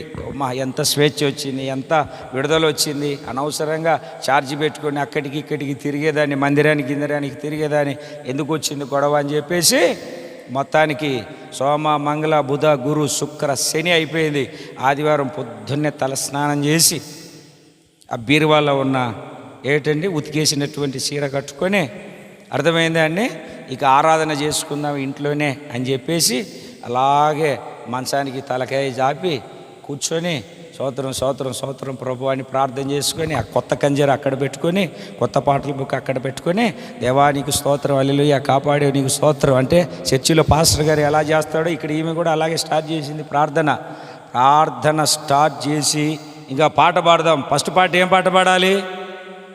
స్తుతి పాట పాడాలి కదా. మనకు వచ్చిన పాట ఏమిటి? స్తోత్రం చెల్లిందుము స్తుతి స్తోత్రం చెల్లిందుము యేసునాథుని మేలులు తలంచి. పల్లవి అయిపోయింది, చిన్నగా శరణంలోనికి వచ్చింది. చరణం మొదటి శరణం ఏంటి? దీవారాత్రములు. మీరు పాడద్దులేండి, ఈ లోపల దీవారాత్రములు అనే లోపల ఎవరో తలుపు కొడుతున్నారు. తలుపు వేసుకొని ప్రార్థన చేసుకుంటుంది, ఇంట్లో ఆరాధన చేసుకుంటూ తలుపు కొడుతుంది.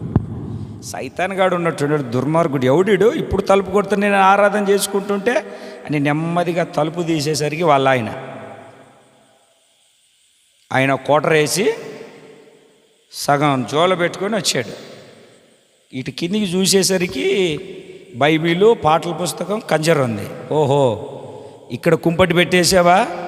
ఏదో ప్రార్థనకి వెళ్తామంటే ఛార్జీకి 20, పాస్టర్ గారికి 30, 50 ఇచ్చి పంపిస్తున్నాను. ప్రార్థన గీర్ధన అంటే కాళ్ళు ఎరగొడతా, నిలబెట్టా అన్నాడు. ఆడు సగం మత్తులో ఉన్నాడు. సచ్చినోడు దుర్మార్గుడు, లారీకి వెళ్ళినాడు. అట్లా వెళ్ళకుండా ఇట్లా వచ్చినాడు. లారీ కింద పడితే బాగుండు, ఆ కింద సనుక్కుంటూ గొనుక్కుంటూ వేడి నీళ్ళు బాత్రూంలో పెట్టి వచ్చింది. ఆయన పని ఆయన చేసుకుంటాడో నాకెందుకు వచ్చింది? పాట ఎక్కడ ఆపాం మనం? చెప్పండి, ఇప్పుడు అడుగుతున్నాను, చెప్పండి ఎక్కడ ఆపాం? దీవా రాత్రములు కంటి పాపవలే కాచి దయగల హస్తముతో బ్రోచి నడి పించితి వెళ్ళ. ఎందుకో తెలుసా? బాత్రూంలో వేడి నీళ్ళు పెట్టింది, కానీ అది వేడి నీళ్ళల్లో చల్లనీళ్ళు పోయలే. ఈడు సగం దాగి ఉన్నాడు కదా, ఆ మత్తులు వెళ్ళి ముంచుకొని అవి పోసుకొని నెత్తి మీద పోసుకొని వీడాడి మత్తు దిగిపోయినట్టుంది. కష్టపడి పని చేసి వస్తే చల్లనీళ్ళు పెట్టకుండా వేడి నీళ్ళు పెడతావని తీసుకొచ్చి ఆ మసిలిపోయే నీళ్ళు ఆ వీపు మీద పోసాడు. ఎక్కడ పోసాడు? ఆ వీపు మీద పోసాడా. మరుసటి ఆదివారం వచ్చి వందనాలండి అయ్యగారు. వందనాలమ్మ, ఆరాధన బాగా జరిగిందా? నీకు దండం పెడతాను, నాకు చెప్తే చెప్పావు కానీ ఎవరికి చెప్పొద్దు. నువ్వు ఏమ్మా కంజరు కొనుక్కొని వెళ్ళావంట కదా, ఈపు చూడండి అయ్యా, బొబ్బలు వచ్చేసాయి. దేవుడు మందిరాన్ని ఎందుకు ఇచ్చాడు అంటే మనమంతా కలిసి ఆరాధన చేసుకోవడానికి. నీది ఏ మందిరమైనా కావచ్చు, నేను అబ్జెక్షన్ చెప్పను. ఏ సహవాసమైనా కావచ్చు, మందిరం ఒకటి ఉంది, అక్కడ అందరం కలిసి దేవుని ఆరాధిస్తూ ఉండాలి, దేవుని గణపరుస్తూ ఉండాలి, దేవుని స్తుతిస్తూ ఉండాలి. దేవుని శ్రేష్టమైనటువంటి నామాన్ని, దేవుని ఉన్నతమైనటువంటి నామాన్ని, దేవుని మహిమ కలిగినటువంటి నామాన్ని కొనియాడుతూ ఉండాలి. 2 చేతులు పైకెత్తి గట్టిగా దేవునికి స్తోత్రం చెప్తాం. ఇంకొక ఆయన్ని చూపిస్తాను చూడండి బైబిల్లో. యోనా గ్రంథము 1వ అధ్యాయము, యోనా గ్రంథము 1వ అధ్యాయము 3వ వాక్యాన్ని చదవండి ఒకసారి. యోనా గ్రంథము 1వ అధ్యాయం 3వ వాక్యాన్ని చదవండి. యెహోవా సన్నిధిలో నుండి తర్షీసు పట్టణమునకు పారిపోవలెనని యోనా ఎప్పేకు పోయి నాకు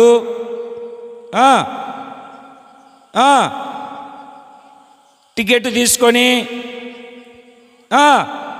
నిలువక తర్షీసునకు పోవుటకు ఓడ ఎక్కెను. అందరికీ బాగా తెలిసిట్టు చూడండి. ఎక్కడికి వెళ్ళాలి మనోడు? నినేవే పట్టణానికి వెళ్ళాలి. దేవుడు నినేవే పట్టణానికి వెళ్ళమన్నాడు. నినేవే పట్టణానికి వెళ్ళమన్నాడు. నినేవే పట్టణానికి వెళ్ళట్లేదు మనోడు. ఎప్పేకు పోయి తర్షీసుకు వెళ్ళడానికి టికెట్ తీసుకొని ఓడ ఎక్కి ఓడలోకి వెళ్ళాడు. ఓడలోకి వెళ్ళి నన్ను ఎవ్వరు చూడలేదులే, నన్నెవరు పట్టించుకోవట్లేదులే అని అడుగు భాగానికి వెళ్ళి గురకబెట్టి నిద్రపోతున్నాడు. ఈ లోపల ఏం జరిగిందో తెలుసా అండి? ఆ ఓడ అంతా తుఫాన్ వచ్చింది, అల్లకొల్లోలం అయిపోతుంది. తినడానికి తెచ్చుకున్న సరుకులు, కొన్న సరుకులన్నీ ఎత్తేసి ఆ ఓడలో నుండి ఎత్తేసి ఎక్కడేస్తున్నారంటే సముద్రంలో పారబోస్తున్నారు. ఎంతో ప్రయత్నం చేస్తున్నారు, తుఫాను మాత్రం తగ్గట్లేదు. అప్పుడు ఓడ నాయకుడు వచ్చి, సీట్లు వేద్దాం రా, ఎవరి పేరు మీద పడుతుంది, ఎవరిని బట్టి కీడు వచ్చిందో అని ఆ చీట్లన్నీ వేస్తే యోనా పేరు మీద తగిలింది చీటి. అంటే ఆ ఓడకు తుఫాను ఎవరిని బట్టి వచ్చింది? ఎవరిని బట్టి వచ్చింది? ఈ రోజున నీ ఇంట్లో సమస్యలు ఎవరిని బట్టి వచ్చాయో తెలుసా? నష్టం ఎవరిని బట్టి వచ్చిందో తెలుసా? పంట ఎవరిని బట్టి సరిగ్గా పండట్లేదో తెలుసా? ఎవరిని బట్టి నువ్వు సంపాదించుకోలేకపోతున్నావో తెలుసా? దేన్ని బట్టి నీ జీవితంలో ఆశీర్వాదాన్ని దేవుని ద్వారా పొందుకోలేకపోతున్నావో తెలుసా? నువ్వే దానికి కారణం. నువ్వే దానికి కారణం. నీ పిల్లలు చెడిపోవడానికి కారణం ఎవరో తెలుసా? ఆడి సహవాసం, ఈడి సహవాసం కాదు, నిన్ను చూసే. బైబిలే చెప్తుంది, తండ్రి ఏది చేయుట కుమారుడు చూచునా. పెద్దలు చెప్తా ఉంటారు కదా, గేదె కంచెనం వేస్తుంటే దూడ వస్తుందా? రాదు. ఎందుకు వెళ్ళావే చేలేకి దూడ? మా అమ్మ గట్టున మేస్తుంటే నేను ఇక్కడ మేస్తానా? నేను లోపలికి వెళ్తాను. మీ పిల్లలు బాగుండాలన్నా పాడైపోవాలన్నా దానికి కారణం తల్లిదండ్రులుగా మనమే. మీరు అనకూడదు, నేను ఇప్పుడు మనమే. మనం ఆశీర్వాదం పొందుకోవాలన్నా పాడైపోవాలన్నా కారణం మనమే. చేసింది కలిసి రావట్లేదు, నష్టం నష్టం నష్టం. నీ నోట ఎప్పుడు చూసినా ఆ మాటే తప్ప ఆశీర్వాదం అన్న మాట ఎందుకు రావట్లేదు? ఎక్కడో ఏదో జరిగింది. నీనేవికి వెళ్ళాలి యోనా, నీనేవికి వెళ్ళాలి, వెళ్ళలేదు. తర్షీసుకు వెళ్ళే ఓడ ఎక్కాడు, టికెట్ కొని అడుగున పడుకున్నాడు. చీట్లేస్తే యోనా పేరు మీద వచ్చేది, ఓయ్ నిద్రపోతా.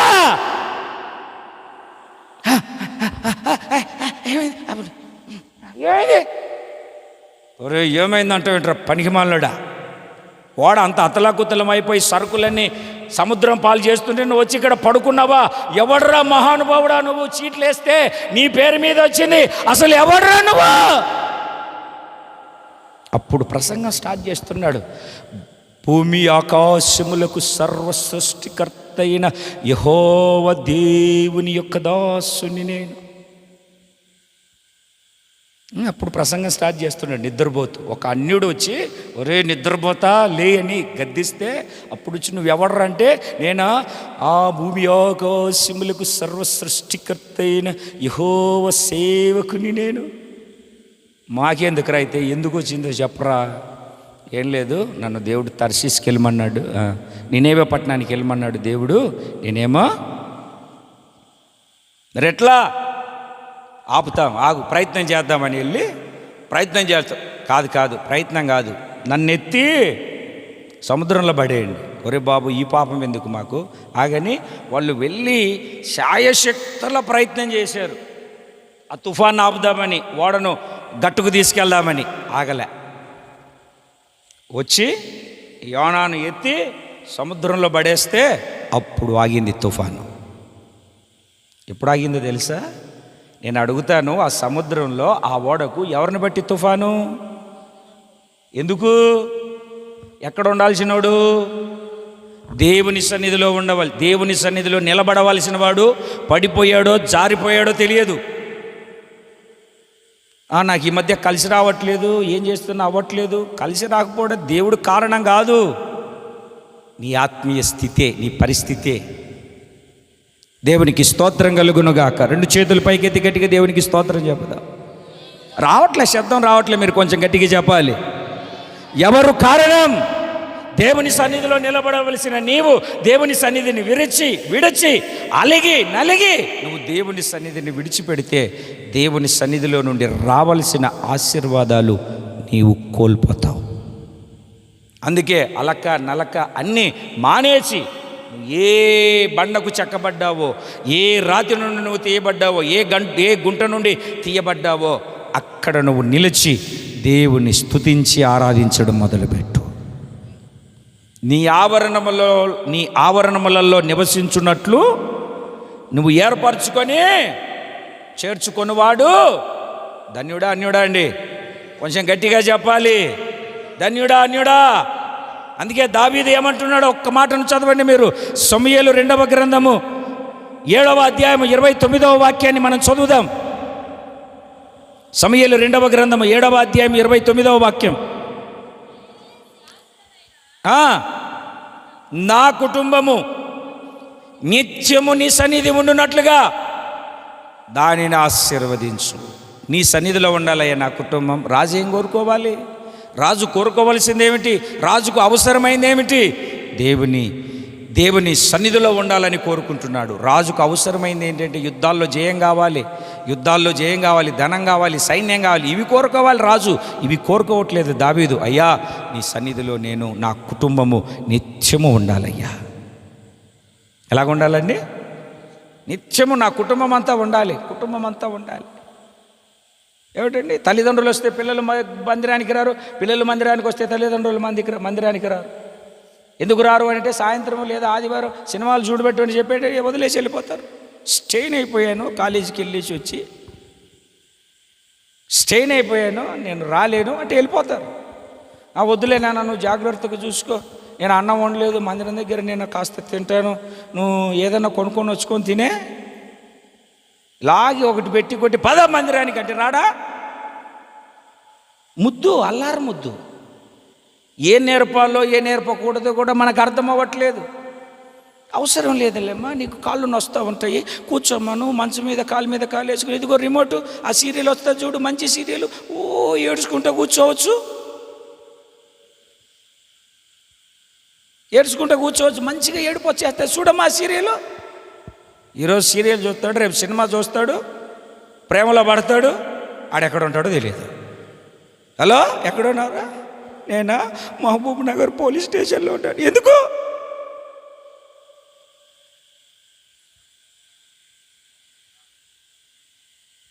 దేవుని సన్నిధిలో నిలబడిన మనమందరము ఆశించాలి, కోరుకోవాలి, ఆశించాలి. ఏం కోరుకోవాలి, ఏం ఆశించాలి అని అంటే, నేను ఎప్పుడు నీ సన్నిధిలోనే ఉండాలయ్యా. మా ఏరియాలో కోవిడ్కి వెళ్తూ ఉంటారు కదా, భర్త కోవిడ్ ఉంటూ వచ్చాడు. చర్చిలో మీటింగులు జరుగుతున్నాయి, అందరూ చర్చిలో మీటింగులకి వెళ్ళారు. మన ఊర్లో రారు. ఇట్లా మీటింగులు జరిగితే మన ఊర్లో రారు, ఉంటారు కదండి ఇంట్లో. అట్లాగా పాపం వాళ్ళ ఆయన ఆ కోవిడ్ నుండి ఏవో తెచ్చాడు. ఆ బంగారు గొలుసులు, ఉంగరాలు, ఆ డ్రెస్సింగ్ టేబుల్, నిలువుటద్దం ముందు నిలబడి కుర్చీలో కూర్చొని హాయిగా ఉంగరాలు ఏమిటండి, ఆ గొలుసులు, ఆ హారాలు అన్నీ వేసుకొని చూస్తుంది. ఈ లోపల ఏదో కిటికీ శబ్దమైంది. ఎవరా అని వెనక్కి చూస్తే ఒకడు ముసుకేసుకొని ఇంత కత్తి పట్టుకొని ఉన్నాడు. ఎట్లా నగలు అలంకరించుకుంటుంది ఈ మనిషి అని ఇటు తిరిగి చూసినంటే ఆ గుండె కాస్త మోకాళ్ళ దాకా దిగింది. ఏం చేయాలో అర్థం కాక, దొంగ అన్నయ్యా, ఓ దొంగ అన్న, నీ కాళ్ళు పట్టుకుంటానన్నా, ఇవి బంగారువి కాదన్నా, రోల్ గోల్డ్ అన్నా, రేపు నేను నాటకం వేయాలి, ఆ రిహార్సల్ చేసుకుందామని ఇక్కడ ఉన్నానన్నా, ఈ రోల్ గోల్డ్ వన్నా, నన్నేం చేయొద్దన్నా, ఈ రోల్ గోల్డ్ వన్నా అంటున్నాడు. ఆ దొంగోడు తక్కువేం కాదు. చెల్లెమ్మా, మీ వదినమ్మకు రోల్ గోల్డ్ కూడా లేవమ్మా, మర్యాదగా అన్నీ మూట కట్టి అక్కడ పెట్టు, అరిసేవా పీక్కోసేస్తా. ఎక్కడ ఉండాలి ఈ మనిషి? అందరూ ప్రార్థన జరుగుతుంటే మందిరంలో ఉండాలి. ఇంట్లో కూర్చొని వాళ్ళ ఆయన తెచ్చిన వెళ్ళి అలంకరిస్తుంది. ఆడు తీసుకెళ్ళిపోయాడు. వచ్చినోడు ఊరికి ఉంటాడు, 3 సంవత్సరాల నుండి కష్టపడి భార్య పిల్లలు చేతిలో వదిలేసినాడు. ఆ మూలలో ఉన్న కుక్కను కొట్టే కర్ర తీసుకొని ఏమిటండి తోలు ఊడిపోయేదా కొట్టాడంట. మేమందరం ప్రార్థనకి వెళ్తే నువ్వేం చేస్తున్నావు? సింగారించుకుంటున్నావా, అలంకరించుకుంటున్నావా? పద అని చెప్పేసి చిత కొట్టేసి సంవత్సరం, మళ్ళీ వచ్చే సంవత్సరం ఇద్దరికి వీసా చేసి ఇద్దరిని తీసుకెళ్ళాడు. ఇప్పుడు కష్టపడి తెలుస్తుంది నీకు, కష్టపడి సంపాదించి తీసుకొని వస్తే డబ్బు విలువ తెలియట్లేదు నీకు అని తీసుకెళ్ళిపోయాడు. దేవుని బిడ్డలారా, మనం ఎక్కడ ఉండాలి, ఏ చోట ఉండాలంటే దేవుని సన్నిధిలో ఉండాలి. 2 చేతులు పైకెత్తి సంతోషంగా దేవునికి స్తోత్రం చెబుదాం. నేను మిమ్మల్ని చెప్పండి. నేను మిమ్మల్ని ఎట్లా చేర్చుకుంటాడు? సంఘంలో చేర్చుకుంటాడు, కాపరిలాగా చేర్చుకుంటాడు. ఎట్లా చేర్చుకుంటాడు? తండ్రిలాగా చేర్చుకుంటాడు. రెక్కలు చాపి రెక్కల నీడలోనికి చేర్చుకుంటాడు. తర్వాత సహవాసంలో చేర్చుకుంటాడు. మూడవది చెప్పండి, ఎక్కడ చేర్చుకుంటాడు? ఆయన మందిరములో. ఎక్కడండి? ఆయన మందిరములో. మరలా ఒక్కసారి 65వ కీర్తన చదవమ్మా, ప్రార్థన చేసుకుందాం. 65వ కీర్తన 4వ చరణం. నీ ఆవరణములలో నివసించున్నట్లు నీవు ఏర్పరచుకొని చేర్చుకొనువాడు ధన్యుడు.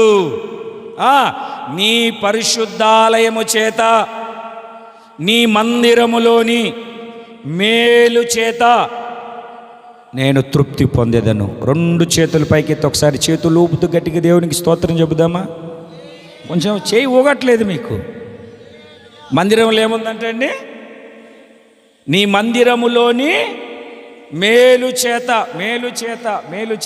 దేవుడు ఏం చేస్తాడంటే తృప్తిపరుస్తాడు.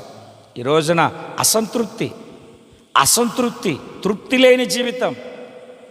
లేని జీవితం, ఎంత ప్రయాసపడినా రెక్కలు ముక్కలు చేసి రక్తాన్ని ఆవిరిగా పిండి చెమటలాగా ఆవిరి చేసి ఆరబెట్టినా మన కష్టాన్ని దిగిన ప్రతిఫలం లేదు, సంతృప్తి లేదు.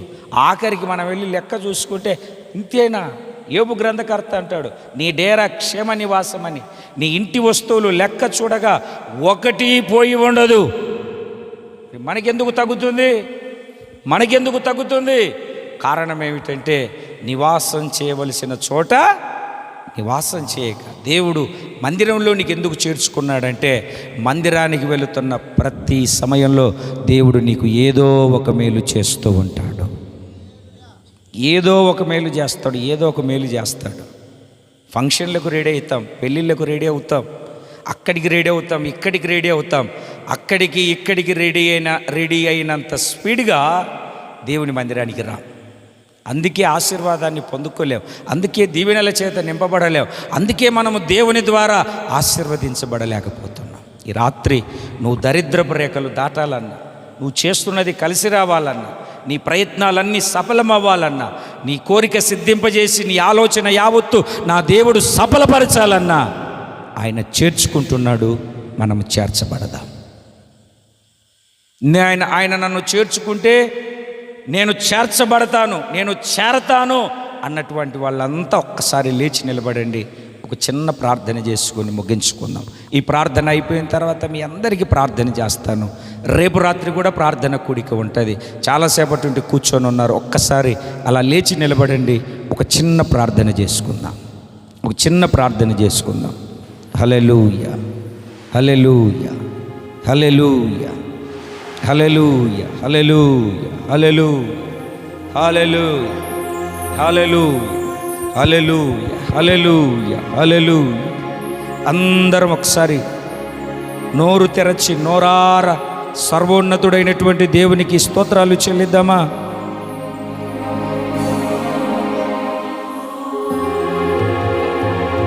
Praise the Lord, praise the Lord, praise the Lord, praise the Lord, praise the Lord, praise the Lord, praise the Lord, praise the Lord. ఒక చిన్న ప్రార్థన చేసుకుందాం, ముగించుకుందాం. ఒక చిన్న ప్రార్థన చేసుకుందాం.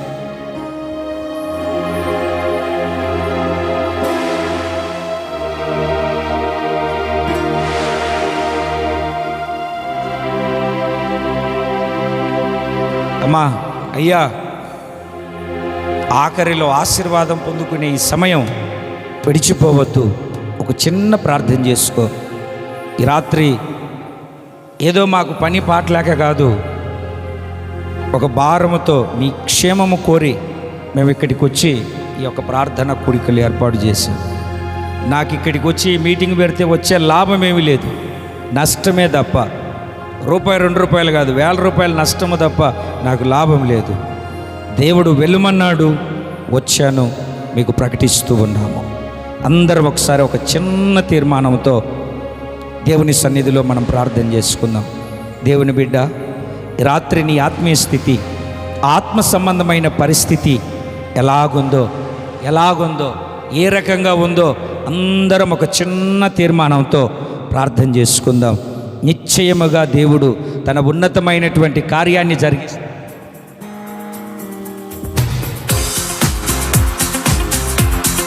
ప్రేమించేదన్ అధికముగా ఆరాధింతున్ ఆసక్తితో, ప్రేమించేదన్ అధికముగా ఆరాధింతున్ ఆసక్తితో, పూర్ణ మనసుతో ఆరాధింతున్ పూర్ణ బలముతో, పూర్ణ మనసుతో ఆరాధింతున్ పూర్ణ బలముతో ప్రేమించెదన్. ఆరాధన ఆరాధన ఆరాధన ఆరాధన ఆరాధన ఆరాధన ఆరాధన ఆరాధన ప్రేమించేదన్ అధికముగా ఆరాధింతున్ ఆసక్తితో, ప్రేమించేదన్ అధికముగా ఆరాధింతున్ ఆసక్తితో.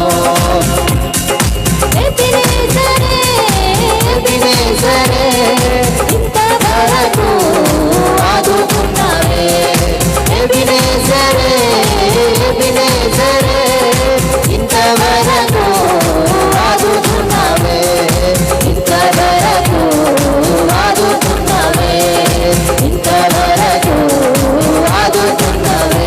నిన్ను పూర్ణ మనసుతో ఆరాధింతున్. అందరూ చప్పట్లు కొడుతూ ఈ ఆరాధనలో దేవుని ఆశీర్వాదం నీ మీదికి దిగి వచ్చును. మనసుతో ఆరాధింతున్ పూర్ణ బలముతో ప్రేమించెదన్. ఆరాధన ఆరాధన ఆరాధన ఆరాధన ఆరాధన ఆరాధన ఆరాధన ప్రేమించెదన్ అధికముగా ఆరాధింతున్ ఆసక్తితో, ప్రేమించెదన్ అధికముగా ఆరాధింతున్ ఆసక్తితో. ఎల్రోహి ఎల్రోహి నన్ను చూసవే వందనమయ్యా, ఎల్రోహి ఎల్రోహి నన్ను చూచవే వందనమయ్యా, నన్ను చూసవే వందనమయ్యా, నన్ను చూసవే వందనమయ్యా. నిన్ను పూర్ణ మనసుతో ఆరాధింతున్ పూర్ణ బలముతో ప్రేమించెదన్. నిన్ను పూర్ణ మనసుతో ఆరాధింతున్ నిన్ను పూర్ణ బలముతో ప్రేమించెదన్. ఆరాధన ఆరాధన ఆరాధన ఆరాధన ఆరాధన ఆరాధన ఆరాధన ప్రేమించెదన్ అధికముగా ఆరాధింతున్ ఆసక్తితో, ప్రేమించెదన్ అధికముగా ఆరాధింతున్ ఆసక్తితో. ఎల్రోహి ఎల్రోహి నన్ను చూచవే వందనమయ్యా, ఎల్రోహి ఎల్రోహి నన్ను చూచవే వందనమయ్యా, నన్ను చూచవే వందనమయ్యా, నన్ను చూచవే వందనమయ్యా. నిన్ను పూర్ణ మనసుతో ఆరాధింతున్ పూర్ణ బలముతో ప్రేమించెదన్. నిన్ను పూర్ణ మనసుతో ఆరాధింతున్ పూర్ణ బలముతో ప్రేమించెదన్. ఆరాధన ఆరాధన ఆరాధన ఆరాధన ఆరాధన ఆరాధన ఆరాధన ఆరాధన ఆరాధన ఆరాధన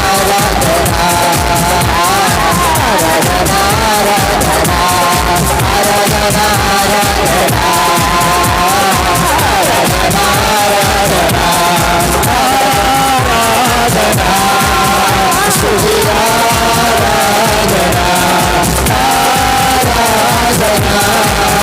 స్తుతి ఆరాధన యెహోవా రబ్బా యెహోవా రబ్బా స్వస్థపరచవే వందనమయ్యా యెహోవా రబ్బా యెహోవా రబ్బా స్వస్థపరచవే వందనమయ్యా స్వస్థపరచవే వందనమయ్యా స్వస్థపరచవే వందనమయ్యా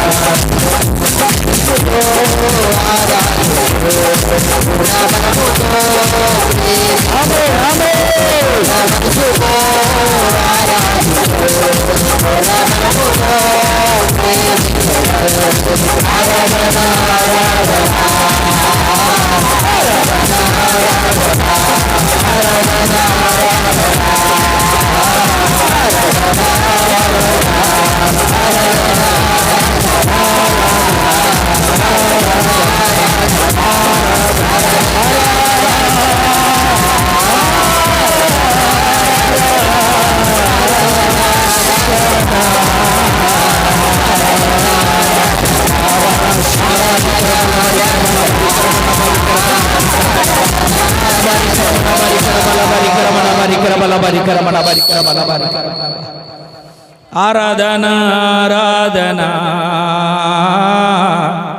ఆరాధన ఆరాధన. దేవుడు మనతో మాట్లాడి చేర్చుకుంటానన్న దేవుడు చేర్చుకుంటున్నందుకై రెండు చేతులతో చప్పట్లు కొడితే సంతోషంగా దేవుని స్తుతిద్దామా. సర్వోన్నతుడైనటువంటి దేవుని నామాన్ని ఘనంగా మహిమపరుద్దామా. ఉన్నతమైనటువంటి దేవుని సన్నిధిలో దేవుని కీర్తిద్దామా. అలాగే అందరూ రెండు చేతులు పైకెత్తి దేవుణ్ణి అడగండి, ప్రార్థన చేసుకుందాం. దానమయ్య అన్న ప్రార్థన చేస్తారు, మనమంతా ప్రార్థనలో ఏకీభవిద్దాం. రండన్న.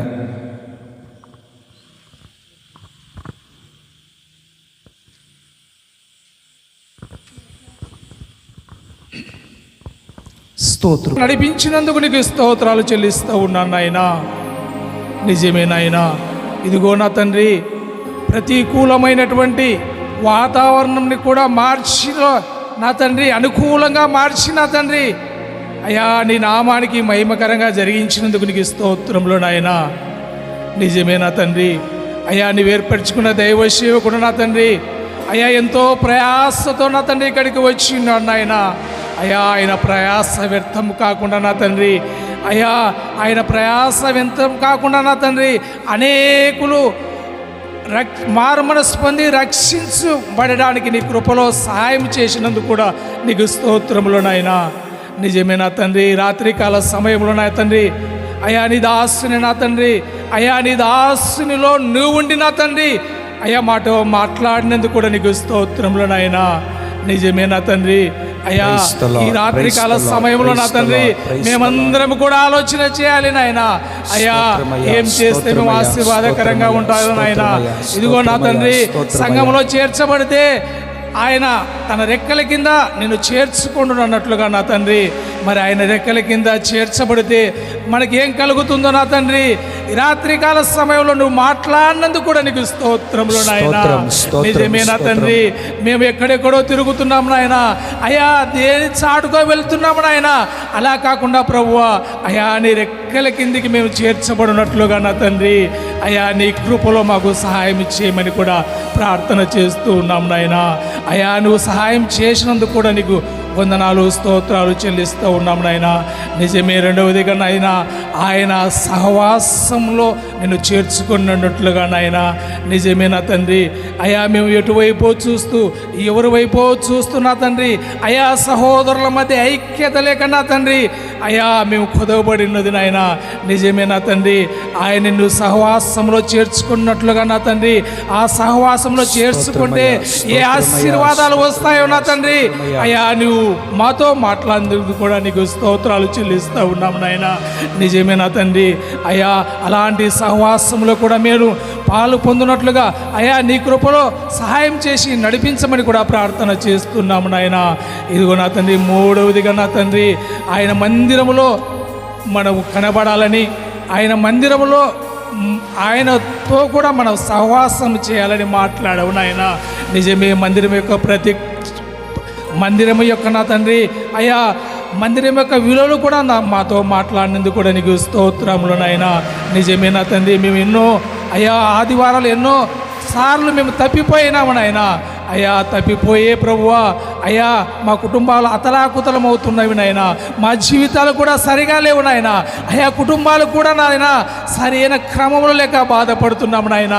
ఇదిగో నా తండ్రి, అయ్యా కుటుంబంలో సమాధానం లేకపోవడానికి కారణము, అయ్యా కుటుంబంలో పిల్లలు ఎదుగుదల లేకపోవడానికి కారణం నాయన. అయ్యా పిల్లలు అయ్యా చెడు అలవాట్లకు బానిసలు కావడానికి కారణము దేవుని మందిరానికి రాలేకపోవడం వల్లనే అని నీ దాసుని ద్వారా అయ్యా ఆయనలో ఉండి మాతో మాట్లాడినందుకు కూడా నీకు స్తోత్రములు నాయన. ఇదిగో నా తండ్రి, ఇక్కడ కూడి ఉన్నవారు, ఇదిగో మైకు శబ్దం ద్వారా వినుచున్నవారు, నిజమే మా జీవితాల్లో అనేక సమస్యలతో బాధపడుతూ ఉన్నాము.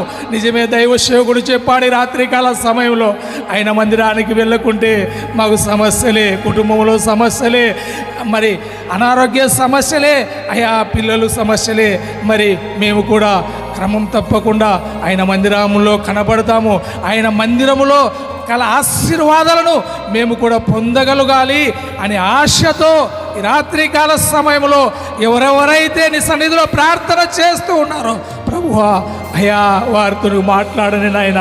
ఇక తప్పిపోకుండా నా తండ్రి, అయ్యా ఇక్కడ తొట్టిల్లకుండా ప్రభువా, అయ్యా నీ కృపలో వారిని నడిపించమని కూడా ప్రార్థన చేస్తున్నాము నాయన. అయ్యా మేము కూడా నా తండ్రి, అయ్యా నీ మందిరానికి రాకుండా తప్పిపోతున్నాము నాయన. అయ్యా నీ విశ్రాంతి నా మందిరంలో ఉన్నటువంటి ఆశీర్వాదాలను మేము కోల్పోతున్నాము నాయన. అయ్యా అలా కోల్పోకుండా ప్రభువా, అయ్యా నీ ద్వారా వచ్చే ఆశీర్వాదాలు మేము పొందినట్లుగా ఈ రాత్రికాల సమయంలో నువ్వు మాట్లాడినందుకు కూడా నీకు స్తోత్రములు నాయన. అయ్యా ఇక్కడ కూడి ఉన్నవారు నా తండ్రి, ఈ రాత్రికాల సమయంలో అయ్యా మేము కూడా నీ మందిరంలో అయ్యా ప్రతి ఒక్క విశ్రాంతిని తప్పిపోకుండా కనబడుతామయ్యా. అయ్యా నువ్వు వచ్చే ఆశీర్వాదాలు మేము పొందుకోగలుగుతామని నా తండ్రి, ఈ రాత్రికాల సమయంలో నీ బిడ్డలు కూడా నా తండ్రి, అయ్యా నీతితో నా తండ్రి, అయ్యా ఒక నిబంధన చేసుకున్నట్లుగా నా తండ్రి వారి హృదయాన్ని తెరిచినందుకు కూడా నీకు స్తోత్రాలు చెల్లిస్తూ ఉన్నాం నాయన. అయ్యా నిజమే ప్రభువా, అయ్యా ఈరోజు ఈ రెండవ రోజు నా తండ్రి నీ నామానికి మహిమకరంగా జరిగించినందుకు కూడా నీకు వందనాలు స్తోత్రాలు చెల్లిస్తూ ఉన్నాము నాయన. అయ్యా అయ్యా కరెంటును కూడా నీ స్వాధీనంలో ఉంచుకున్నందుకు కూడా నీకు స్తోత్రములు చెల్లిస్తూ ఉన్నాను నాయన. ఇదిగో నా తండ్రి, నువ్వు సృష్టించినటువంటి అయా సృష్టికి ఆజ్ఞ ఇచ్చావు నాయన. ఇక్కడ చక్కటి వాతావరణాన్ని ఆజ్ఞ ఇచ్చావు నాయన. ఇదిగో సాయంకాల సమయం మేము చూస్తూ ఉంటే నాయన, అయ్యా ఈ రోజు రాత్రికాల సమయంలో అయ్యా ప్రార్థన కూడాలు జరుగుదేమో అని ఒకవైపు నాయన, నా దేవుడు గొప్ప దేవుడు, నా దేవుడు సహాయం దేవుడు, సహాయం చేస్తాడనేటువంటి విశ్వాసంతో అయా సహోదరుల మందు కూడా నా తండ్రి అయా హృదయాల్లో ఆలోచన చేసుకొని అయ్యా మేము నిన్ను స్తుతించిన విధానం బట్టి కూడా నా తండ్రి అయ్యా ఈ రాత్రికాల సమయంలో నా తండ్రి అయ్యా మేఘాలను వేరే దూర ప్రాంతాలకు పంపించిన తండ్రి అయ్యా నీ నామానికి మహిమకరంగా నా తండ్రి జరిగించినందుకు నీ కూడా స్తోత్రాలు చెల్లిస్తూ ఉన్నాము నాయన.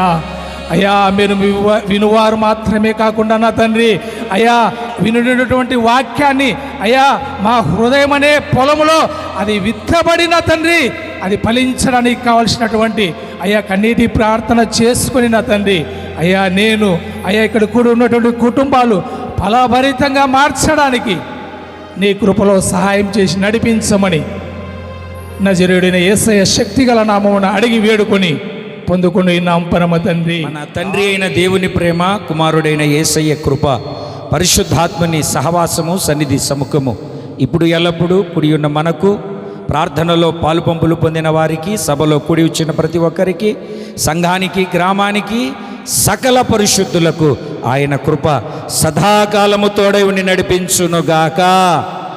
గట్టిగా చెప్పండి ఆమేన్. హల్లెలూయా. బిగ్గరగా హల్లెలూయా. అందరికీ వందనాలు.